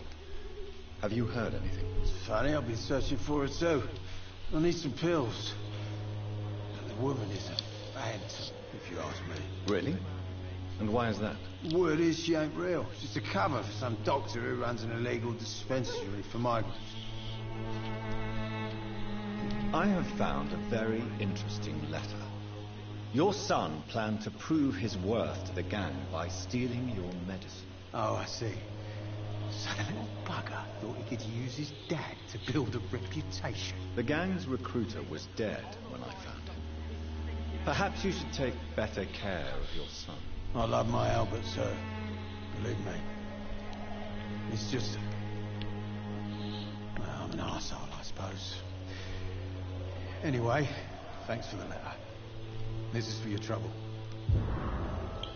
Hey, at least he can admit he's an asshole. A gun, alcohol, and a bad temper make a terrible cocktail, sir. Goodbye for now. Worse than a week-old labby. I wonder if I can save the boy. Are you all right? The bastard hit the wall next to me. I don't even know if he meant to miss. If you've been hurt, I can help you. I'm a doctor. Name's Albert. Remember it. Now bugger off. What happened? Did you really steal that man's medication? Hey, I didn't do anything. It ain't me.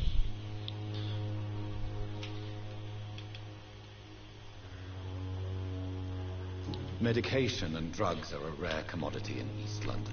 So you picked an easy target, didn't you? Sod off, mister.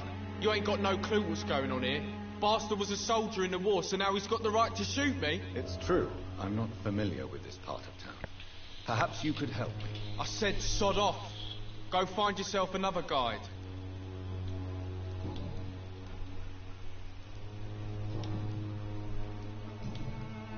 Do you know Nurse Dorothy Crane from the Pembroke Hospital?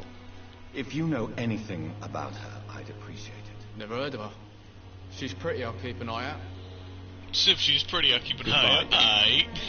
I'll not die in some piss-stinking alley reeking worse than a week-old labby. Yes, migraine. Good evening, Benjamin. Can I help you? I'm afraid not, Mr. Reed.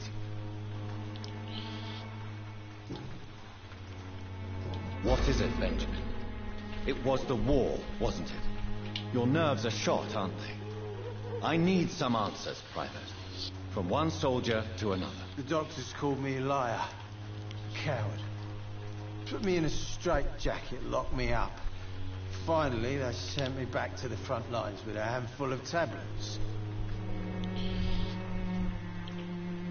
Yes. Sounds like shell shock. I've seen a few cases like yours. This is nothing you should be ashamed of, Benjamin. And it's perfectly natural in your situation. I'm not ashamed. I just need my pills. Peace and quiet, that's all.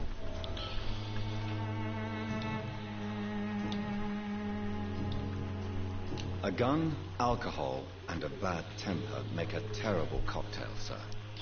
Goodbye for now. Alright.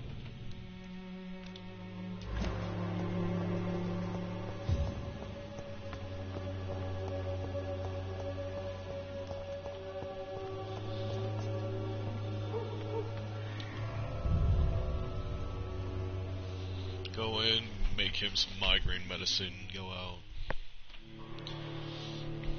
Hopefully that'll help him.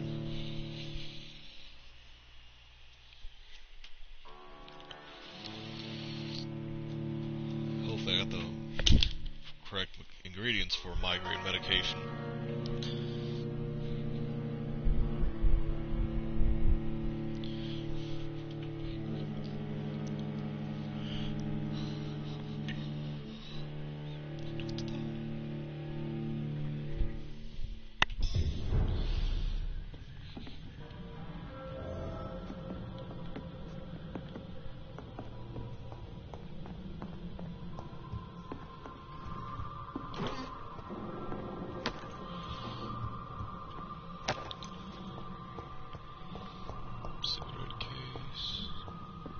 Okay, so this is where I entered.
So there's 3 entrances and exits. I take it.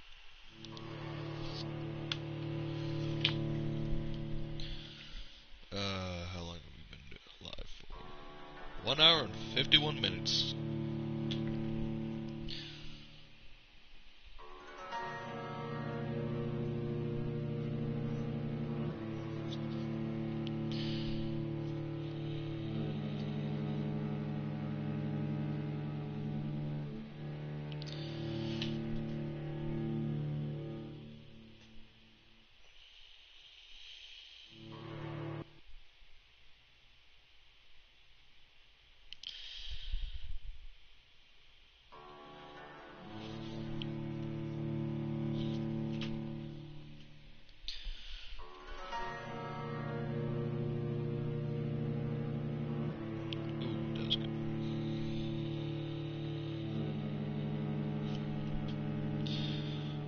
Boy.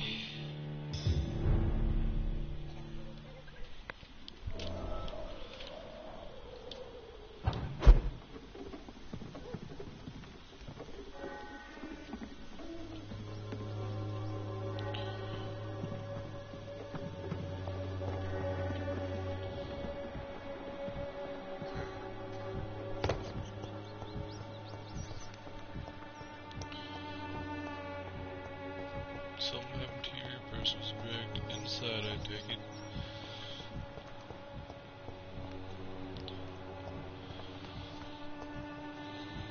Put it here. I'll investigate that later. As long as you have the money. Good evening, miss. Good evening, sir. Are you interested in a miraculous cure for this unknown and deadly epidemic? Actually, I am. Then you have come to the right place. The famous Swanborough cordial is all you need to help keep you in perfect health. Oh, really?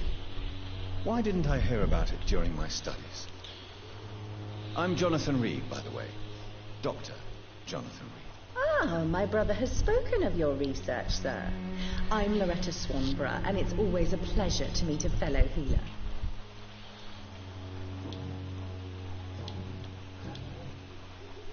Tell me, who intrigues you most in Whitechapel? The region itself is something to see, but I would say Camellia the mute florist who gives away her flowers. What do you think of the locals? Most of them are afraid or desperate. They all come to me eventually for my remedy. Is there anyone I should avoid? Cadogan Bates, without a doubt. The bloody bastard remorselessly exploits poor migrants as soon as they get here. You look ill, Miss Swanborough. I wonder if your concoction will do the trick. I'm perfectly fine thanks to my miraculous elixir. You, on the other hand, look pale and tired, Doctor.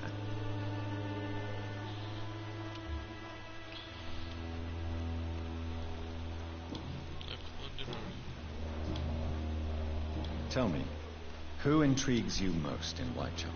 The region itself is something to see, but I would say Camellia the mute florist who gives away her flowers. Okay, so I did ask that one. Do you know Nurse Dorothy Crane from the Pembroke Hospital? I'd like to know more about her. I don't like to talk about competition. Competition, you say? Never met her, but it seems she provides some sort of medical care to the poor. The whole thing has to be some sort of scam, if you ask me. Let's try. I'd like to see what kind of medicine you're selling.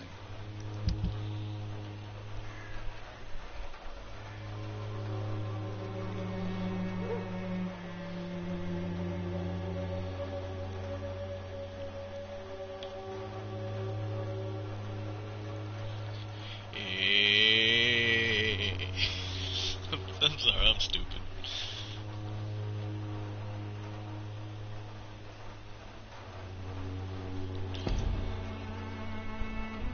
Its effectiveness has been proven by many.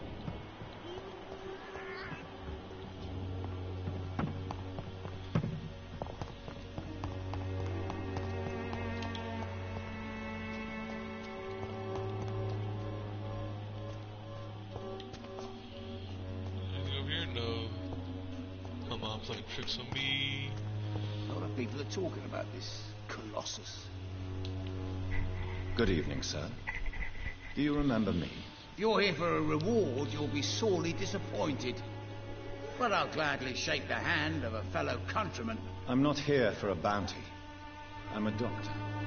Dr. Reed from the Pembroke. Doctor?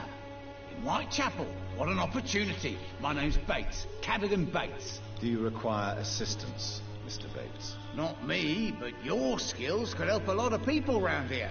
That would help my business, because I say, a live tenant's a paying tenant. I gotta respect that. Since I took an oath to help people, can I be of assistance? Well, seen better days, that's for sure. But it was bound to happen with all these refugees about. Infecting you is probably the last thing on these people's minds. Take this, in any case. What? You give me this for free? Don't have a clue about this place, do you?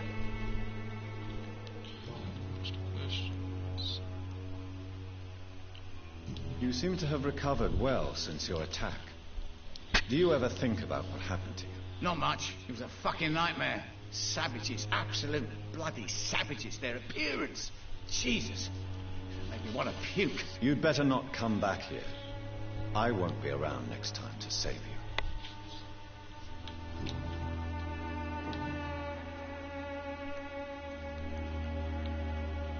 What help could I possibly be to your business? That's simple. I already get good money from all those fleeing the war. Can you imagine what they'd be willing to pay if I could offer medical assistance too? Mr. Bates, do not make me regret saving your life in this quarantine zone. I understand, Dr. Reed, you're from a good family. Don't want to get your hands dirty. That's fine. I'll be happy to act as your middleman.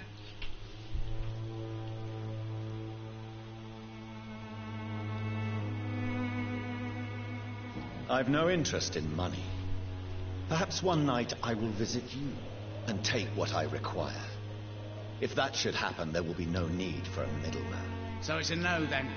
That's too bad. I would have said the yes. Reed tonic could have really helped people, you know, saved lives. Isn't that what you do? I mean, people buy that Swamburer's shit. It's unusual to see someone so happy around here, especially considering the current situation. Why should I be sad now? There've always been wars, disease, tragedy. There always will be. That's an unusual way of seeing things in these trying times. I don't see why I should shed a tear for another man's woes. I'm healthy, and I intend to stay so. What is your business, exactly? I offer fair lodgings for a modest price to the poor and weary of Whitechapel. I see. And what about those who cannot pay? Well, deals can be done, if you know what I mean. Money's not the only currency. After all, I'm not immune to a pretty face.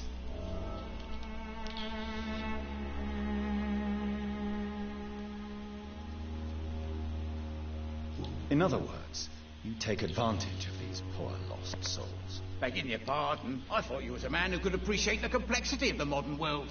Things ain't just black and white, you know. Tell me, what's your honest opinion of the increasing violence in London? People are just beginning to discover what we've always known. This city's rotten to the core. They just took their bloody time to wake up and notice it. What do you mean? People are acting like the violence is news. But it's always been savage down here. It just bubbles to the surface every now and again. I'm looking for Dorothy Crane. She's a nurse. What can you tell me about her? Dorothy Crane, bless her soul. I really should thank her someday. Has she treated you? No. When I need a checkup, I'd go to a bloody doctor, not some back alley clinic full of sick foreigners. Tell me truthfully, why are you so thankful? By keeping my tenants alive, she's making me a rich man. Every month they live, it's more coin in my pocket.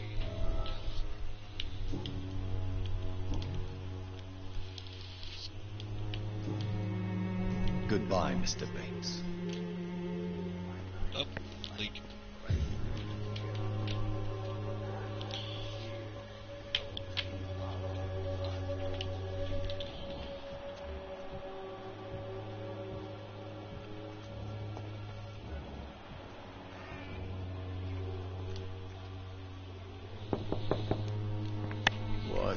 What do you want? Leave me alone. Good evening, sir. I'm Dr. Reed. I'm looking for Nurse Dorothy Crane. There is no Dorothy Crane here. Now, goodbye. I'm afraid this medical leaflet says the opposite, sir. Really? Well, I'm afraid I'm going to close this door right now. Go bother someone else, Mr. Doctor. To enter that house, I must discover who this man really is. Maybe I could start by observing what he's up to.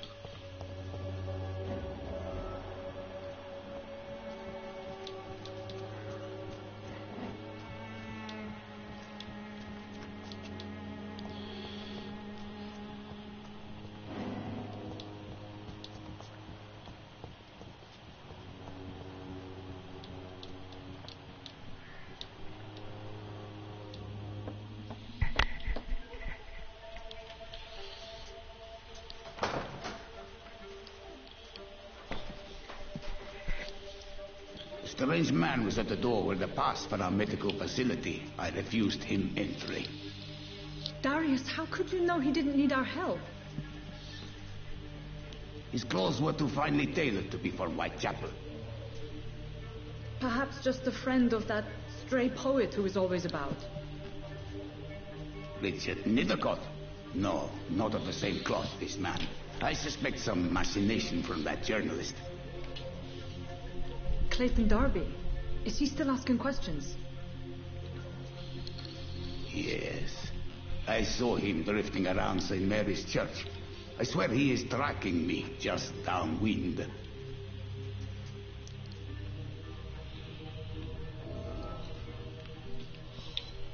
I must talk to that journalist or the poet. They must know about Darius. Nearby the church they just mentioned. Give me a minute, let me just take this off.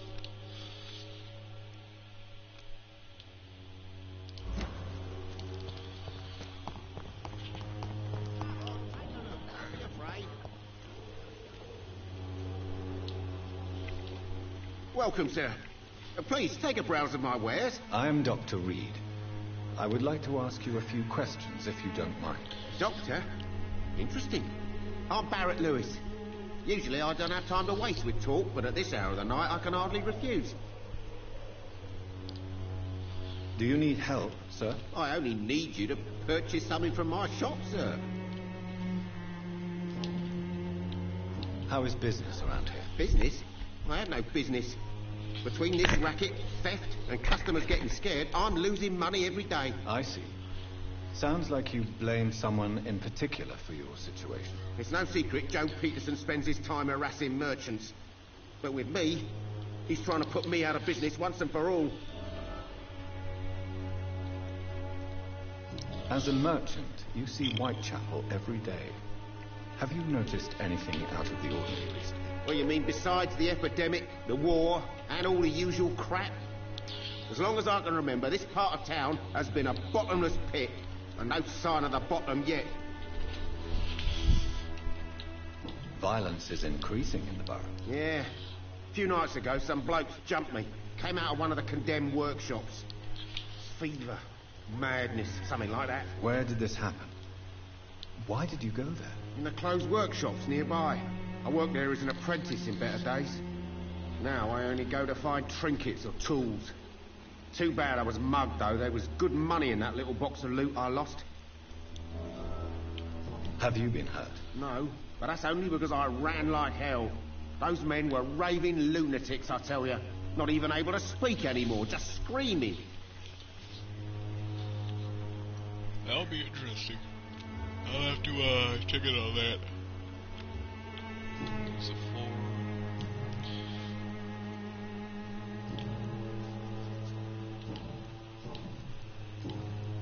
Have you heard of a nurse called Dorothy Crane? Nurse Crane? So the bitch really is a nurse, then? I always thought she was just some crafty foreigner, that one.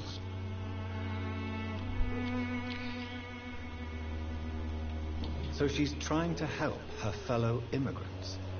Why would that make her a villain? Dorothy Crane ain't even a real name. Something like Dorothea Craniu. Something like that. Came to England fleeing the war, I was told. That doesn't explain why she irritates you so much. Your precious Nurse Crane gives away medical supplies and prescriptions for free. I offered to sell it for a fair cut, but no. Miss Crane wanted to play the quiet saint. First question, still need hints. Right then. Let's see what you got. Show me what you have. Please, please, please.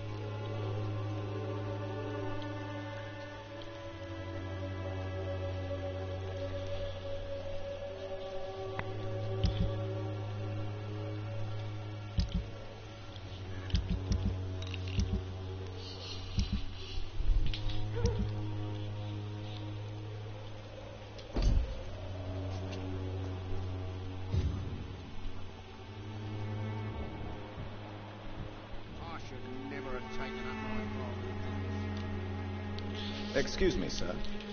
I have a few questions for you. Another journalist?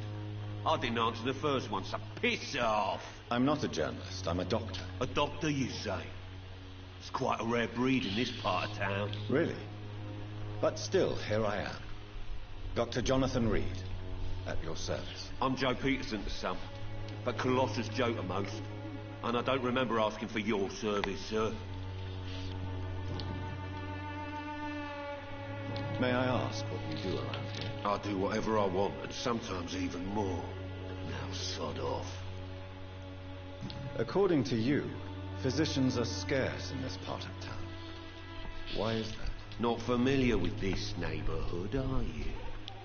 I guess your fancy colleagues are too afraid of being stabbed in the back. This part of town does have quite a reputation. Would you say it's justified? Totally. Look at me, for instance. I always look my opponent in the eye before knocking him out. How did you become the local bully everyone is afraid of, Joe? There's no pride in roughing up poor bastards. But this is the only job I've found. And it pays well, too. A job? So you're racketeering for someone else? I got enlisted by the Wet Boot Boys, a gang from the docks. I'm their muscle for their dirty work.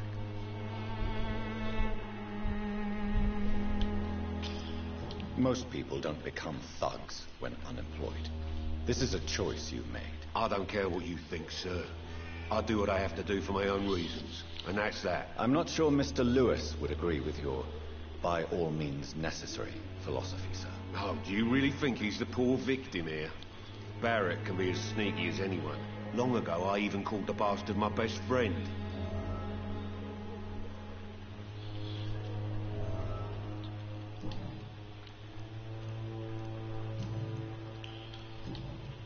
Have you heard of a nurse named Dorothy Crane? She's a colleague of mine, and is supposed to live around here. Dorothy Crane? Yeah, I know her. One of the few good souls who dare to help the sick around here. Could you please tell me more about her? She's a nice girl. Tries to help the migrants. I offered to give her a hand, but she said my reputation would attract too much attention. Goodbye, Mr. Peterson. Okay, me and you gotta have a talk. Fancy buying something, sir? You never lose your focus, do you? Joe Peterson. He's the villain here, isn't he? But you seem to know each other. I've known Joe for years. I saw him box once or twice. He was a friend then. But these days, he's just another thug. What can you tell me about Mr. Peterson? Besides his behavior toward you, obviously. Colossus Joe was a decent boxer, good one even. But after his wife passed away, he found every excuse to stop training. Just wanted to pick fights with everyone. Without making excuses for him, it's safe to say that despair can poison even the sanest mind. We've all had some rough times, ain't we? But most of us don't use our fists to see us through.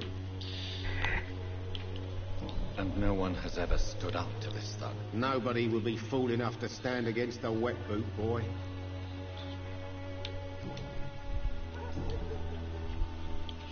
Goodbye for now, Mr. Lewis.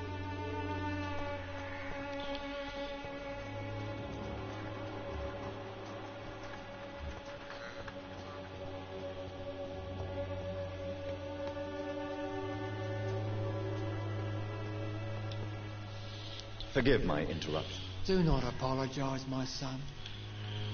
Father Tobias Whitaker is always happy to teach mortals about the incoming Armageddon. I am Dr. Jonathan Reed, and I just have a few questions. A scientist?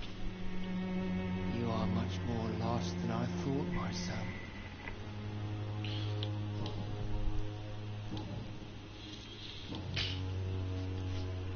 What do you mean when you say that I am more lost than you thought? All scientists are entangled in a world of causes and consequences, and most of them can't see the plain truth. Quite a judgmental opinion, if you ask me. But what do I know? Blinded by science as I am. Well, you are seeking answers, aren't you? Answers about the Armageddon about to strike the city. Answers about the hidden truth.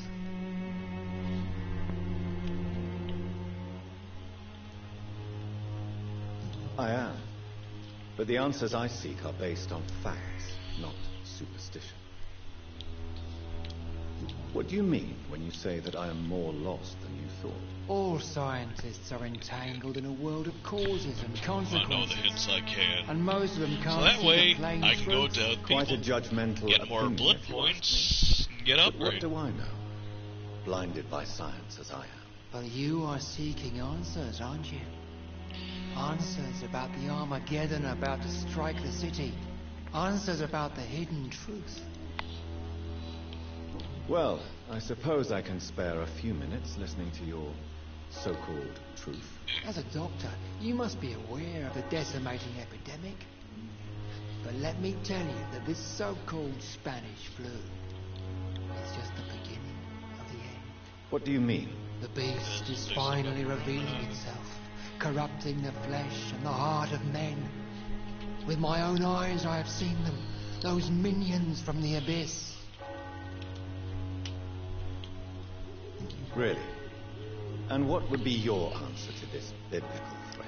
We must fight the disease before this legion outnumbers us. But not with scalpels and microscopes. No. What is left then? Cleansing fire.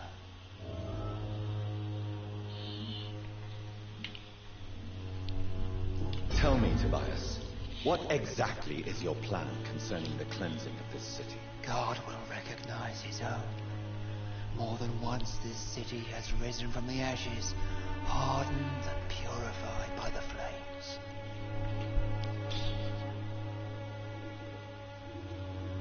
Purification by fire has proved useful, but where do you stop?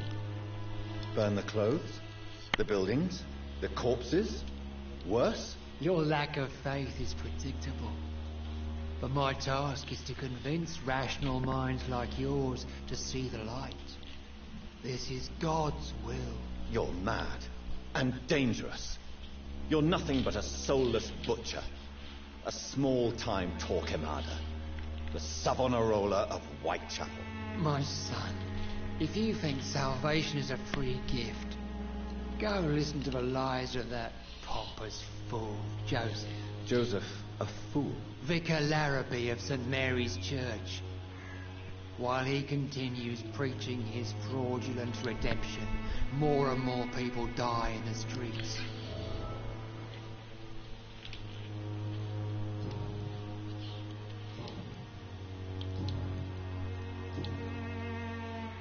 Have you any friends? Any family left in these terrible times? No. But I have a disciple I see as my son. He is so devoted. I sent him to preach the good word in the heart of this corrupted city.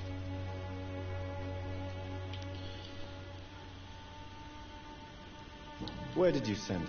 I sent Samuel to the Stonebridge Cemetery, where the pestilence and evil grows night after night. You sent him on some preaching crusade during the epidemic. As a true believer, Samuel will fear no evil while he walks through the valley of the shadow of death. I walk through the valley of the shadow of death. Because I realize there's nothing left. Do you know Nurse Dorothy Crane from the Pembroke Hospital? I'd like to know more about her. I don't like the liberal ideas of nurses, but I especially abhor that Nurse Crane you mentioned. So you're not exactly a fan of Florence Nightingale's work. But nurses are essential for modern healthcare. Nuns should be the only women allowed to take care of male patients. It's obvious only they have the necessary moral fibre. Why do you hate Nurse Crane more than other nurses? Before coming to London, she was a member of the communist resistance in her country. That's what happens when you let a woman get involved in politics. I have heard enough for tonight. Goodbye. As I walk through the valley of the shadow of death. Excuse me, sir. Are you familiar with this part of town? Name's Clayton Darby, reporter. Sorry, I'm new to Whitechapel. But perhaps you could help me since you're a journalist.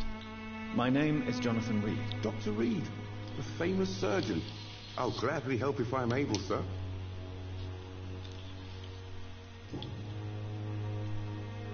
Why are the newspapers keeping silent about the Spanish influenza? It's as though none of you care. There's a war going on. People shouldn't be demoralized by news of deadly diseases. I served in France. Our top priority must be to put an end to this butchery. This war must stop now. Sir, streets are a battlefield too. An invisible and untold war is going on, and it must be stopped. What is a journalist doing in this borough after sunset? He goes where none of his colleagues would dare to go, to inform the country. So you risk your life to reveal the truth. I saw many reporters do the same during the war. Whitechapel is the crucible of so many untold stories and tragedies. I want people to know them. Sorry, something keeps popping up on the screen, guys. My keyboard keeps connecting and disconnecting. That's quite honorable of you. But is the public interested? Not at all, sir. And that's why I'm an independent journalist, hoping to sell some stories. So after we find the nurse and talk to her, that's where I'll end the stream. Have you any idea of the danger you face in these streets at night? I've had to run and hide more than once from frenzied mobs incensed by the fever. Do you think the flu is really responsible for this, Doctor?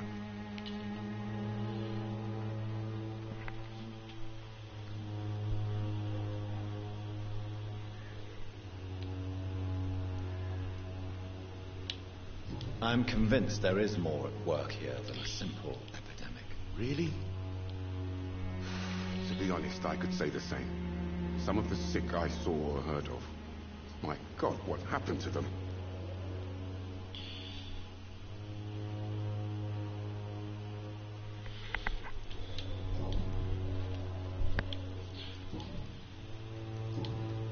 I heard you're investigating an underground medical dispensary in Whitechapel.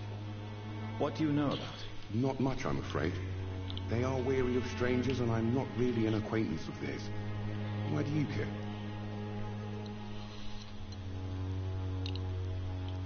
I'm a doctor, Mr. Darby. I care about everything involving public health and this epidemic. Are you sure you're not just concerned about the repercussions that a scandal involving a certain Nurse Crane from the Pembroke hospital would bring? Without a doubt, you are a damn fine journalist, Mr. Darby. What do you know of her accomplice, a man named Darius? I don't know much about the man. He's very cautious, never goes out, doesn't seem to have any friends or family. He has no relatives at all? No, except for that strange man, a poet named Richard Nethercott, who sometimes comes by. Darius would never let him in. Where can I find this Mr. Nethercott? He spends most of his time lurking around Whitechapel, talking to himself or declaring verses. These days, you can usually find him behind the church. He never goes out? No. A few days ago, he unexpectedly did. I followed him, but it was just a ruse to keep me away from his house. Really? How do you know? He went to the nearest mailbox, but just before posting his letter, he ripped it up and threw it away. That's interesting. He's fatigued. I'll come back around and, Goodbye, Mr. Darby. Farewell. I'm gonna go grab him something for his fatigue.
should have died.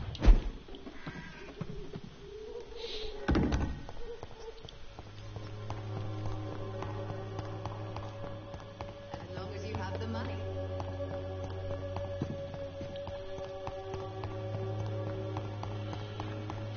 Working nearby.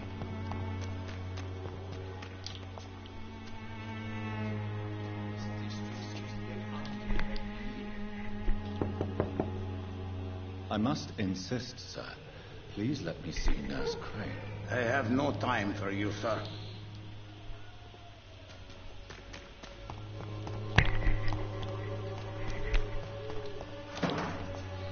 Spring rain.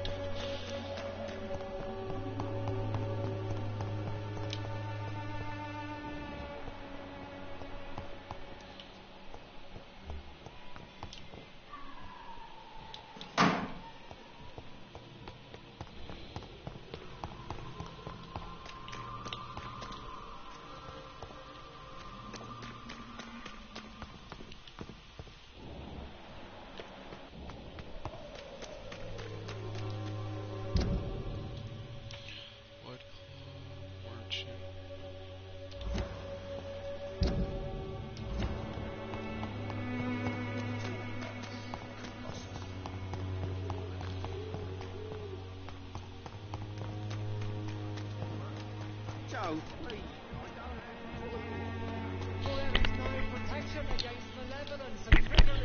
Good evening, Doctor. Can I help you? Do you need assistance? That would be nice of you, Doctor. Who knows what I may have caught during my investigation? If you persist in investigating the most pox-ridden boroughs of London, you must accept the risk. Thank you, sir. Goodbye, Mr. Darby. Farewell.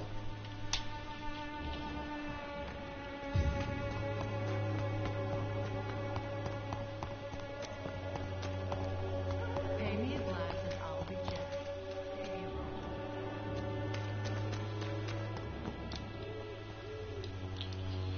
Don't be shy, handsome. What can Christina do for you? I'm not looking for what you're selling, but I'd like to ask you a few questions, if I may. I'm a doctor, Dr. Reed. All right then, but be quick, though I usually get paid when I open my mouth. Oh, keep it together. Keep it together. Oh, that's funny. Christina, have you been examined? The epidemic is spreading fast in London, and you could be exposed, or expose others. I don't like doctors or hospitals, but I don't like you asking questions.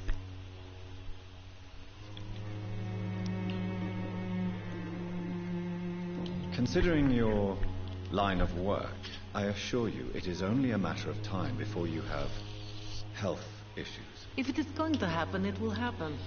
Right now, I need money. That's what's important. You can put your own life in danger, that's your decision.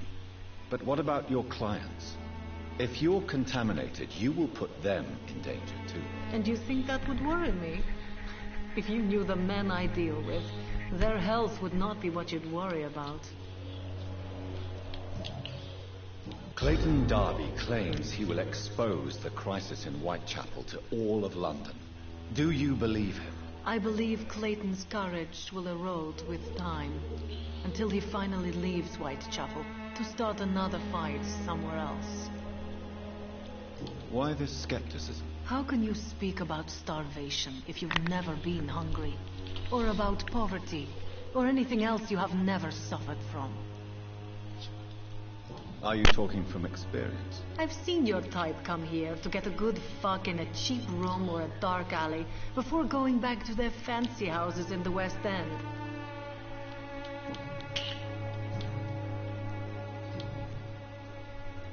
Tell me about yourself. Are you joking with me? People don't usually come to see me for conversation. I have no interest in your work. I am, however, curious as to what led you into this career. Short story. The war, exile, and England. This country is not especially welcoming. I've been refused many jobs because of where I am from. I had few options left.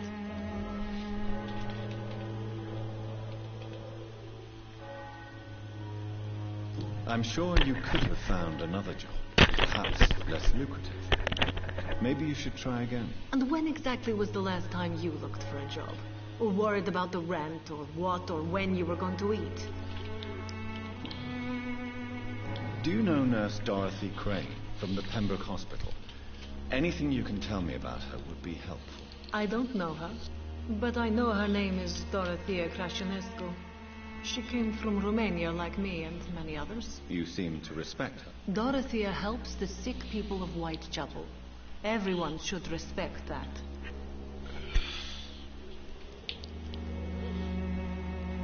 Goodbye, miss.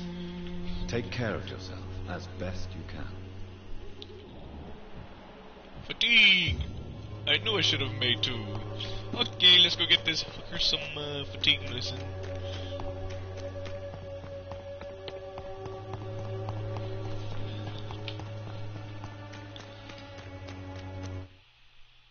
Loading.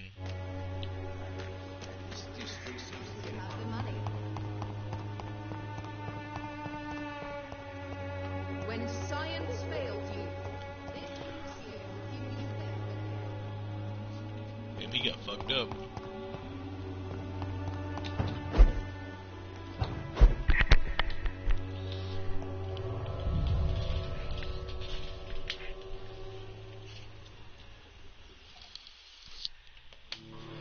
Ah yes, nothing like giving a hooker medicine. Gotta make her more active, know what I mean?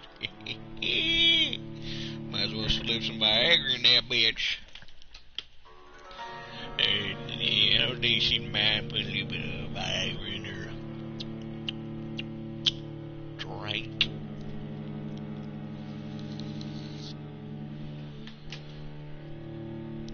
Speaking of drink, I might get me some after this. Water do sound kinda nice right now.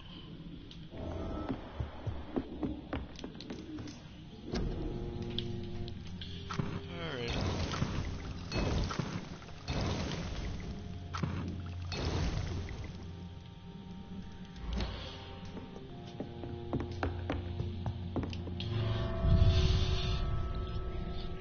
Make sure I have enough so I don't have to keep running back here to give them medication. I mean, I want the XP for it, but giving them that medication run back and forth is just too much work.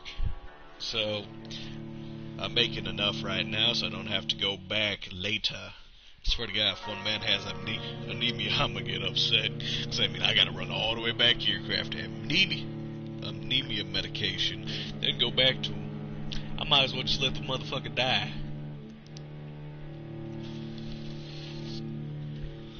But I'm a nice doctor. And doctor does what a doctor should. If you know what I mean. And no, I do not mean fuck the patient. You dirty motherfucker. I mean they should always treat anyone, no matter if it's rich or poor. See, the American healthcare is very screwed up. You go in there to have a child, and they charge you like 30 grand just for you to give birth to a new human being.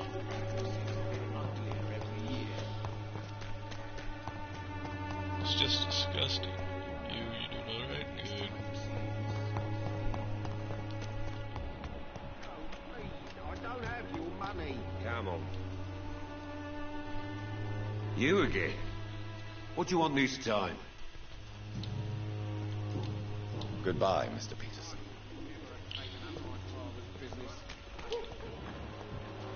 Where'd the hooker go?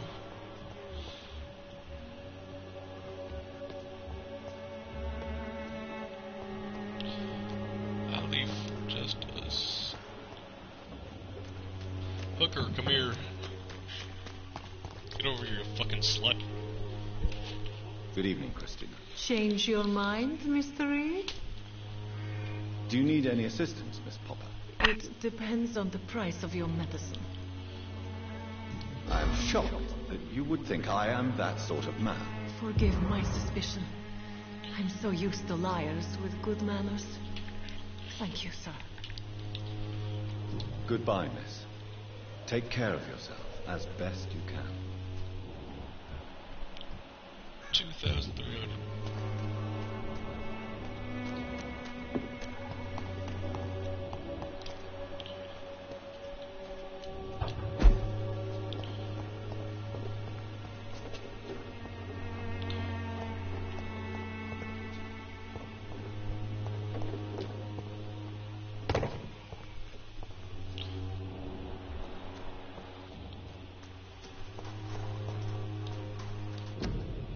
Small flower bouquet with a voucher for a free medicine check.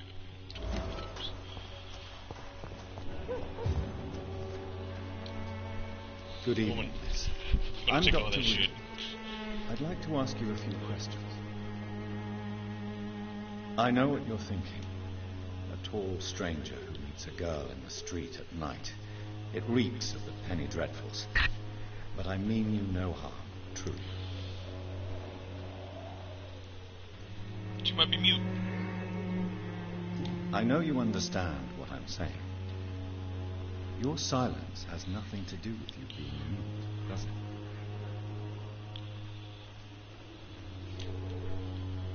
Camellia, I know you work for Dorothy Crane. Please tell me about her secret dispensary. A stubborn and mute comrade. Nurse Crane and Darius Petrescu have been clever. Very well. Goodbye then.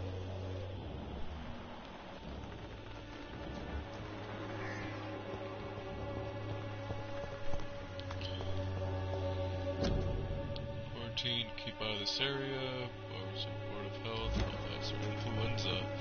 That's not a very good one. Influenza's very dangerous.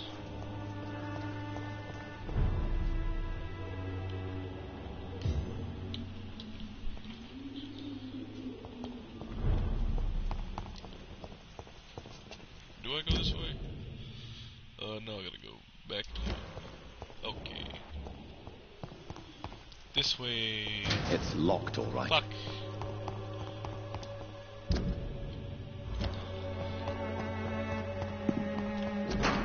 The content of Darius' letter to his children could give me more leverage to enter.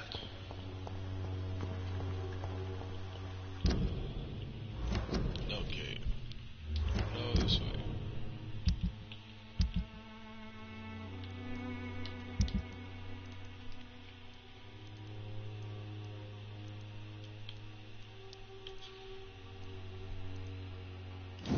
Alright. My dearest, most beloved children, I am sorry you have not heard from me for a few months. The situation in London has been very difficult. I know it may sound selfish and silly when you, my children, are still living in the country consumed by war.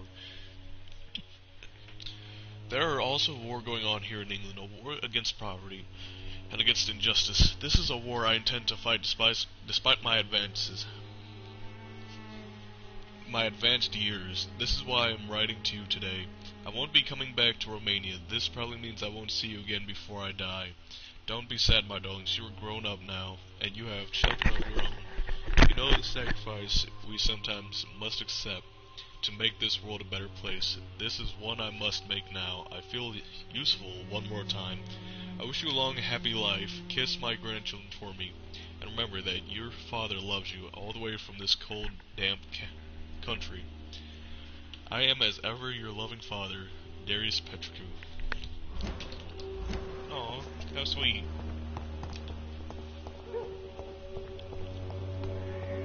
I cannot enter. So I need to...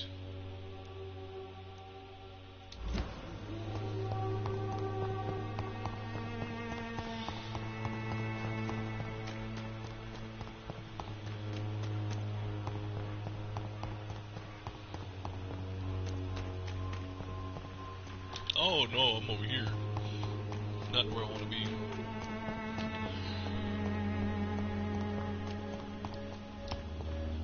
shadow of the darkness.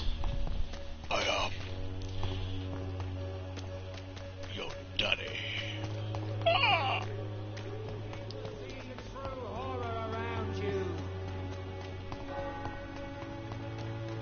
How are you doing? Recovering? That's good.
Good evening, sir.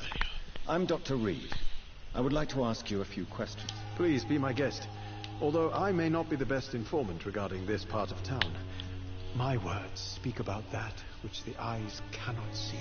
Really? Are you an artist of some kind? I'm a poet, sir. Richard Nethercott, at your service. Are you aware that your life could be in danger in this part of town? But this is where I must be to feel the real beat of the city. I had to come, see it for myself, alone. I understand your need for solitude, but it's not safe around here. I don't care. I don't have many friends, Doctor, and my family despises me. If some misfortune came upon you, who would be here to help you? Well, you, for a start, my dear Doctor. May I ask what you're doing at this hour of night, sir? Do you live here? Not at all. I'm just enjoying the pleasure of a quiet walk. Though night talks are always preferable, if you ask me. Especially with strangers. But are you not afraid of the epidemic? Oh, why should I? I see some equity in the Spanish flu. No flesh should be saved, say the scriptures. Good or evil, rich or poor, all are equal in the eyes of the flu. All are equal in the eyes of the flu. He's cold. If you say so. Thank God I brought some. But as a physician in a time of epidemic, I must caution you to avoid unnecessary exposure, sir. Thank you, Doctor. But we both know the seeker of truth has to go boldly where the weak dare not. Do you need medical attention, sir? It may be wise to let you prescribe me something. I don't feel like I should. I understand your appetite for words and macabre beauty, sir. But you should be more careful. The nutrition of my mind is more important than my physical health. But I appreciate your concern, sir.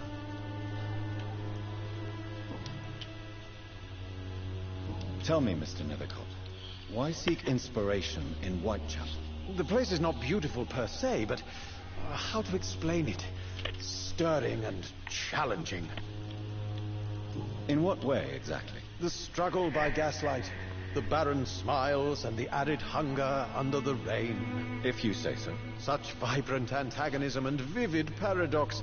The stripped humanity raged across each street. Vivid, of course, yes. And what about the poignant distress? Oh yes, the poignant distress. You see what I mean, don't you? That's what I want to write about, and that's what Whitechapel is made of. Do you not think it a little morbid? On the contrary, sir. Whitechapel is full of life, full of beauty. Just like my dear muse, the wonderful Camellia. What can you tell me about Camellia? Not much. And that's the beauty of it. She can't speak, you know. She's a locked mystery who exhales kindness and sweetness. Perhaps you're just afraid to find out the truth about your muse. One day, perhaps, I'll ask her to come with me. But will she still be my wild flower of Whitechapel if she moves uptown? And have you ever tried to learn more about her? Where she lives, how she survives, whom she may know? Maybe I'd prefer she remains an enigma. Reality can be so dull, don't you think?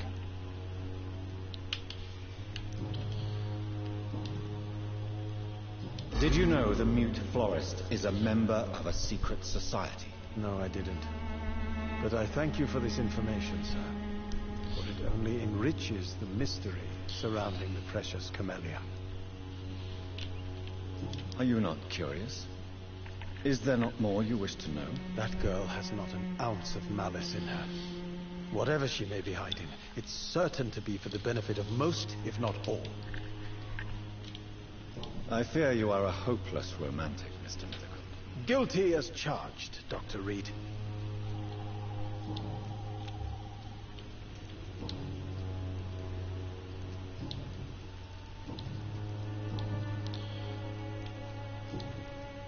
May I ask you a few questions about the district? Extraordinary part of town, is it not? I'll be glad to help you, if I can.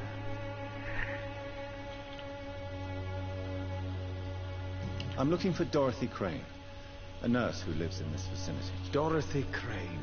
Oh, I love the name. The Crane of Whitechapel. Sounds very mysterious. But, sorry, no, never heard of her. What can you tell me about an old man called Darius? Darius Petrescu? Yes, I know him. At first, I thought he was only a small publisher. I invited him to publish my work, but his reaction was pretty clear. Not interested in your talent? Darius is an old political activist who takes delight in printing tracts and lampoons.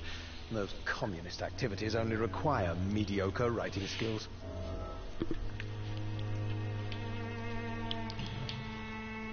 I'll leave you alone, sir.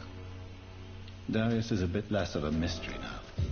It should not be that difficult to incite him to let me in.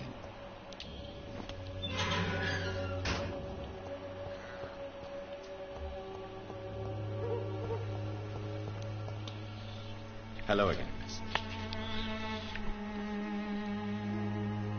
Tell me about Richard Nethercote. I understand he is quite fond of you, Camellia.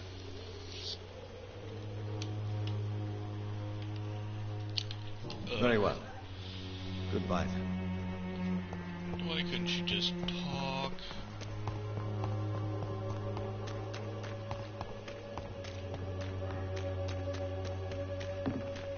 Hello, slut.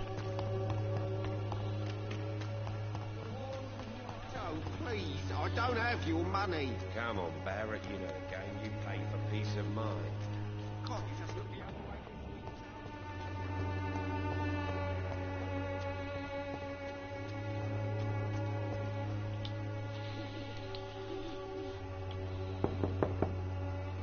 Mr. Petrescu, just 1 minute, please. You again.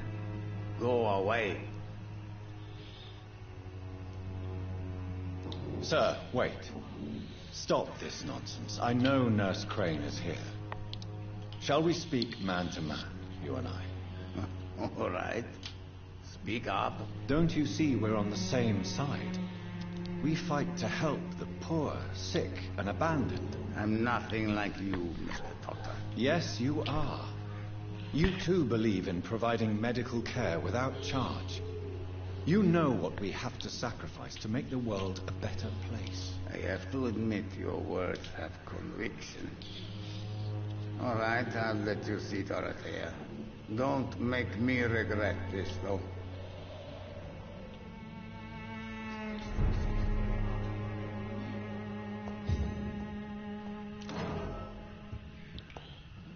Who distributes flowers at this hour? I'm just gonna rob this old man real quick. Don't worry about it. Don't worry about it, you old motherfucker. I'll rob your ass. If you want to talk to Dorothea, you must go across the courtyard and take the stairs. We've not been formally introduced. May I ask your name and occupation, sir? I am Darius Petrescu. I'm here to keep snitches and spies away from Dorothea. And I also run this little print shop.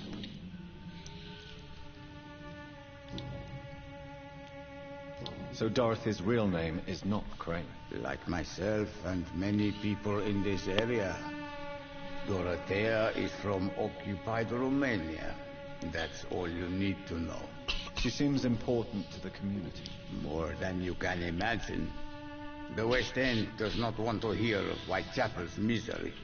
Dorothea is one of the few doing something about it. Tell me everything you know about Camellia, the mute florist. I do not believe in the afterlife, Doctor, but I'm almost convinced Camellia is an angel. She volunteered to give out our medical leaflets. Are you not worried for her safety? She is as brave as she is tough, and clever, too. If only I had met her when I was younger. Are you in love with Camellia, Mr. Petrescu? Don't be stupid. If I had met her when I was younger, we could have won our revolution. Bronchitis. Fuck! Didn't bring that. Who is she, really? Do you know where she's from? She's not from around here, that's all we know. Camellia is not even her name. It's her favorite flower. You say she has no close family? Well, there's that awful poet who constantly follows her around like a lost puppy. A good man, for sure, but a very poor writer.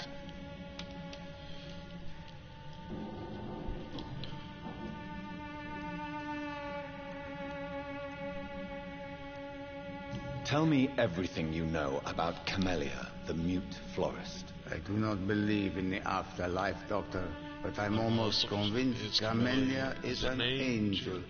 She volunteered to give out our medical leaflets. So I did go over there. Do you have any family left, Mr. Petrescu? Children or grandchildren? Who knows?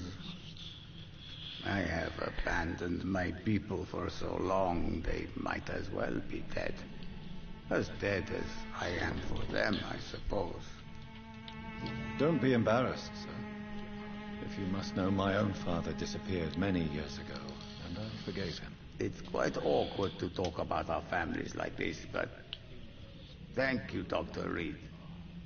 I appreciate your trust. This war won't last forever. Did you ever think of returning to your country now it's free? No. I have taught strength and determination to my sons and daughters. I'm an old, dying man who only has memories of better times to cherish.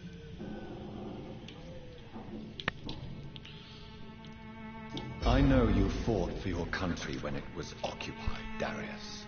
Tell me more about it. I know my days are numbered, and I know I won't see my homeland again.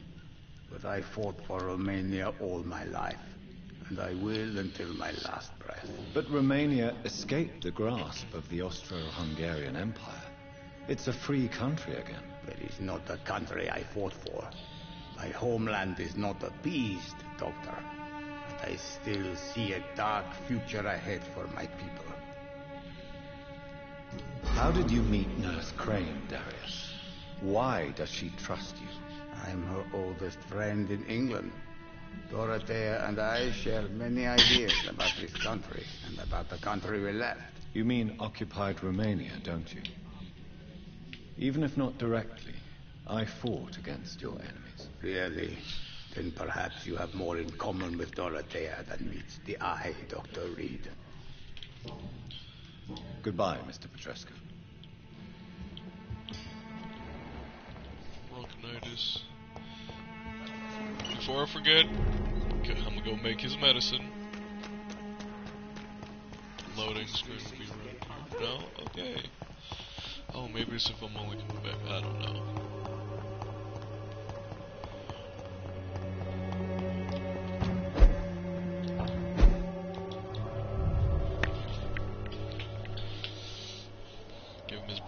this medicine.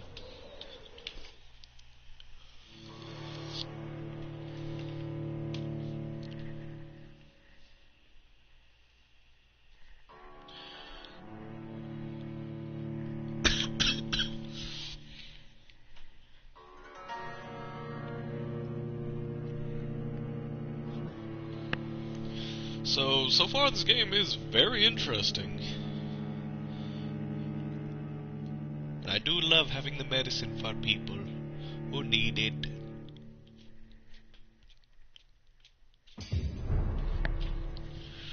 Not only gives me XP, but it gives me a reason to make it. Alright, now let's make this man some bronchitis medicine.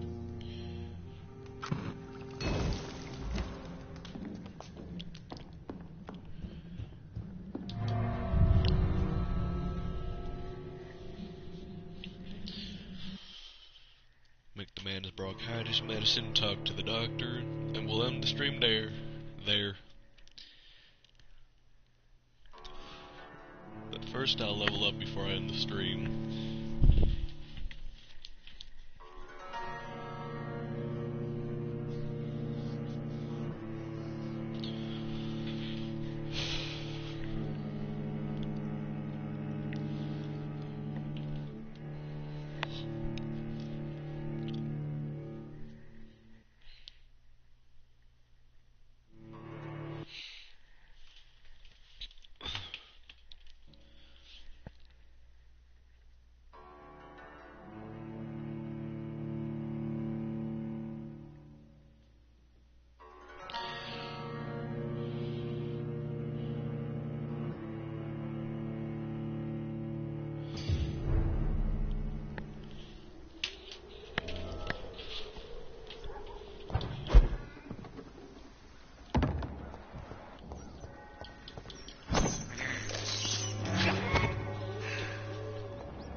I can't believe I'm doing this.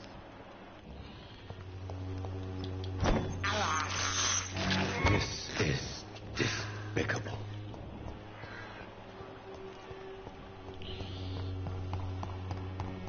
Alright, let's go give this man his medicine.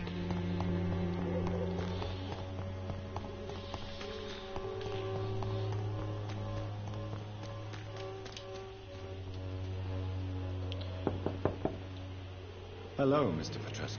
Hello, Dr. Reed. Come on in.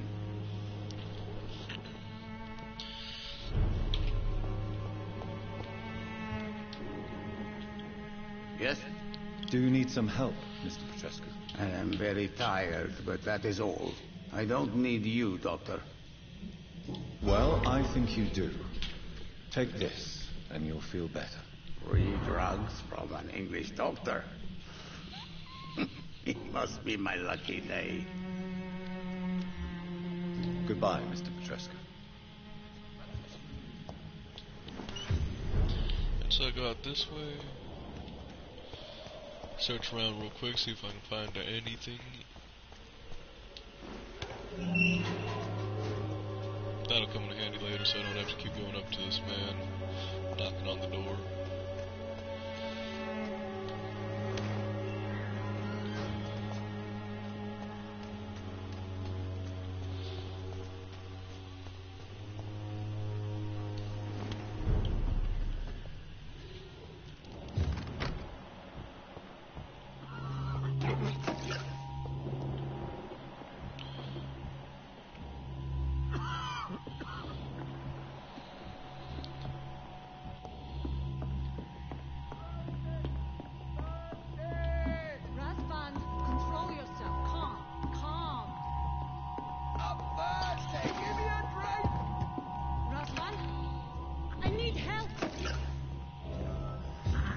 What do we have here, nurse? Patient Razvan Vasily. High fever running on 3 days. Complaints of dizziness, muscle aches, and head pain. Diagnosed with influenza. Treatment? Aspirin and salicin for the fever and discomfort. Liquids for dehydration, but he's having trouble keeping even water down. Thank you, nurse. Anything else I should know? He did lose consciousness this morning, but he's never had convulsions like these. He's not convulsing, he's choking. He's not getting any air. Skull, hand me that skull. What can I do, Doctor?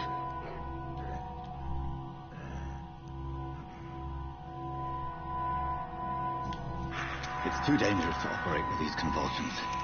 Sedative, nurse. Do we have any anesthetics? I'm sorry, Doctor. None at all.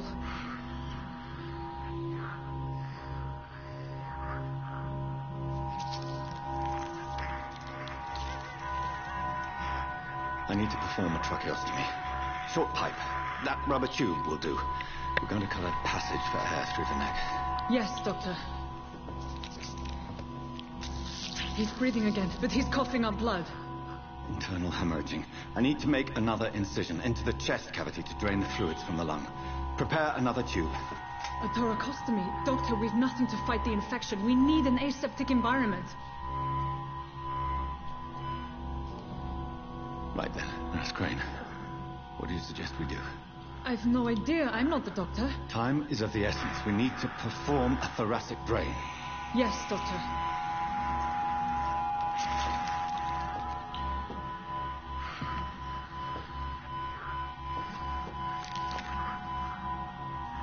He's still bleeding, Doctor. I'm losing his pulse. The drain must have punctured the intercostal artery. There's too much blood. Are you all right, Doctor? I can't see.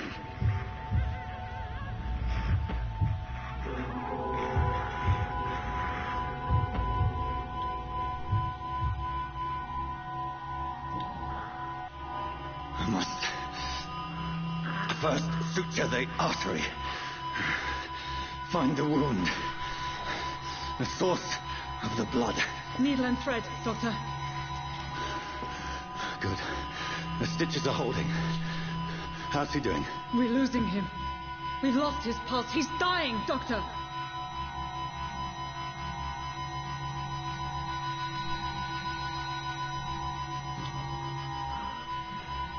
A dose of epinephrine, now. Yes, Doctor.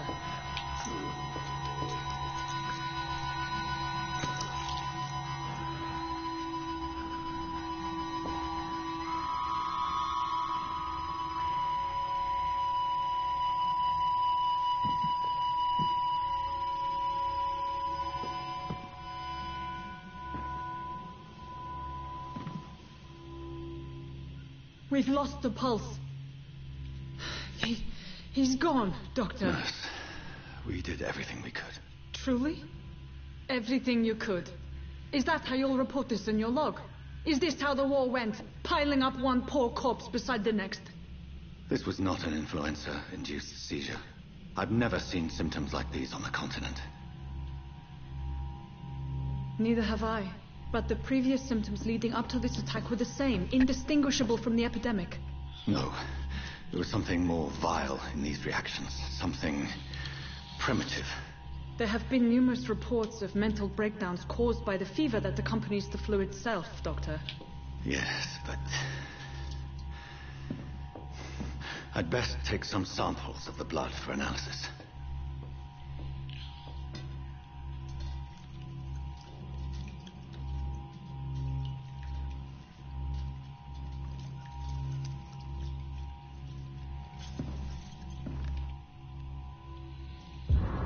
You're here to test my bedside manners. I suspect it was more than intuition alone that led you to us. So, how might I be of service, Dr. Reed?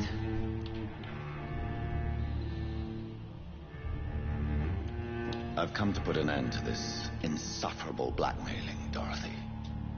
Doctor, you think your warnings scare me? I've stolen and plied, blackmailed and lied, but what else am I to do? I'm all these people have. But why Lady Ashbury? Why her, of all people? She's pristine and proper, all right. But that she-wolf in sheep's clothing murders the poor for sport.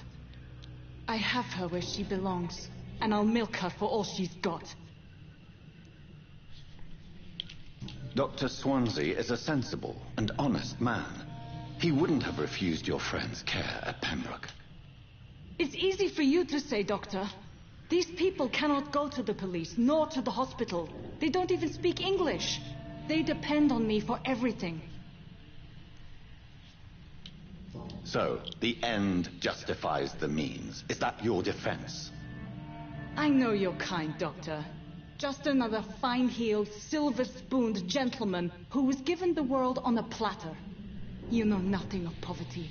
Nothing of the shame, the hunger, the loneliness. You've convinced me of the sincerity of your actions and their noble justifications. But all the same, blackmail is a crime, and it will stop, Nurse Crane. So, are you going to turn me over to the authorities?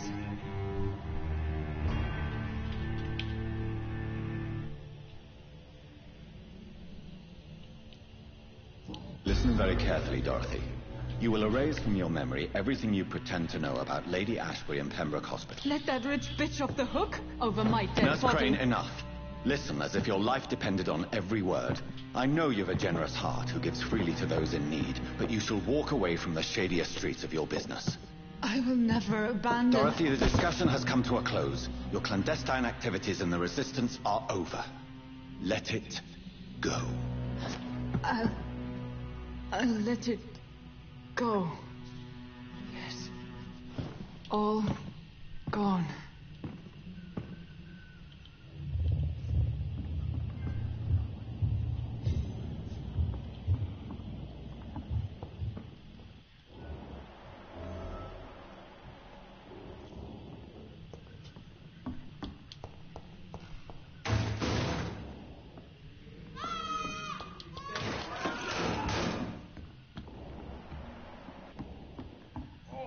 This one stinks already.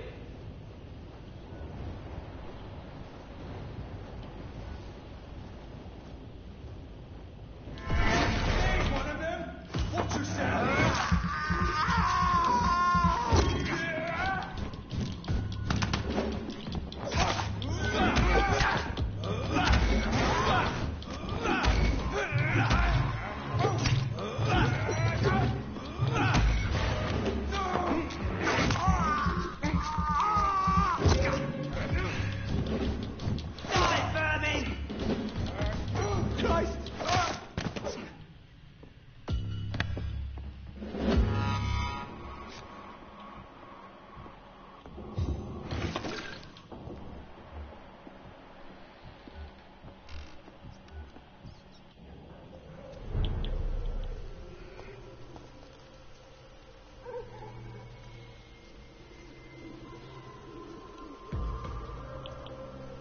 Better go home, sir. I said go back home! He's mine! Come down, you coward!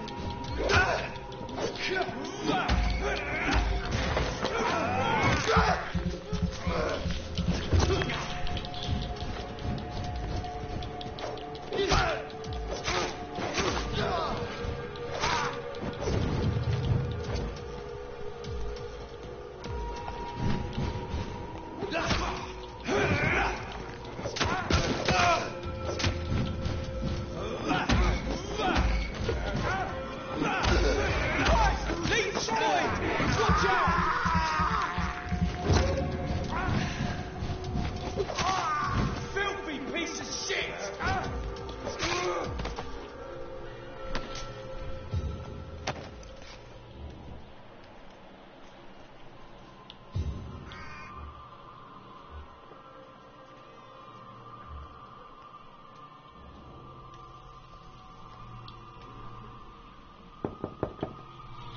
Hello, Mr. Petrescu.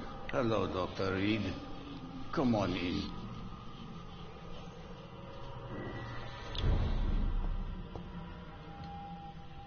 Yes?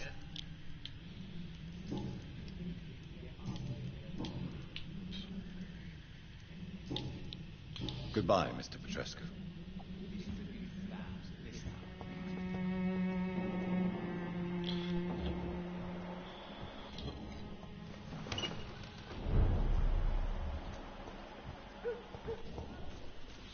Alright guys, I'm gonna go back, level up my character, and then I'll end the stream here.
Let's look this up.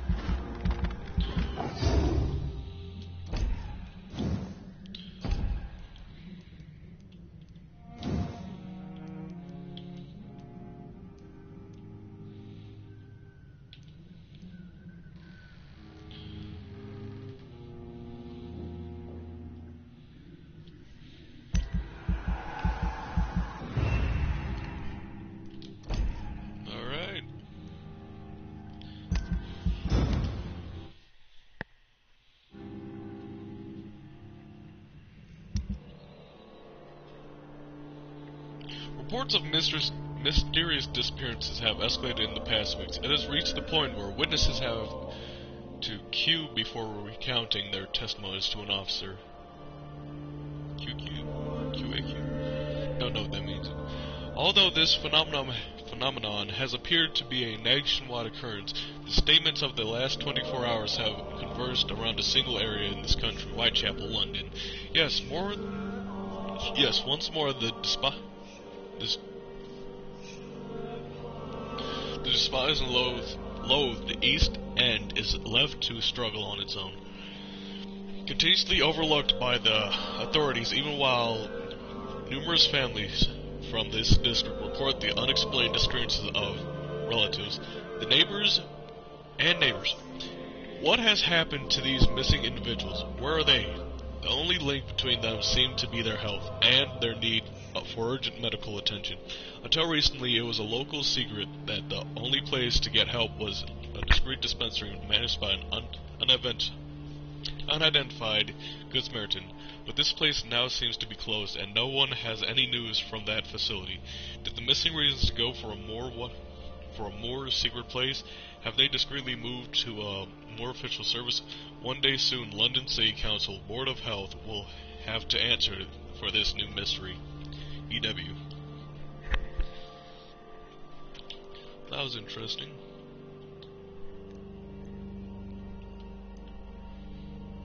Benjamin Poller. Albert Palmer.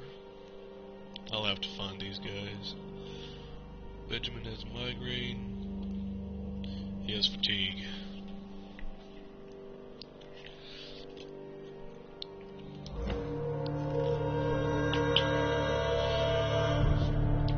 Well, I'll end the stream here. It was nice having you guys watching, and hopefully I'll see you in the next one.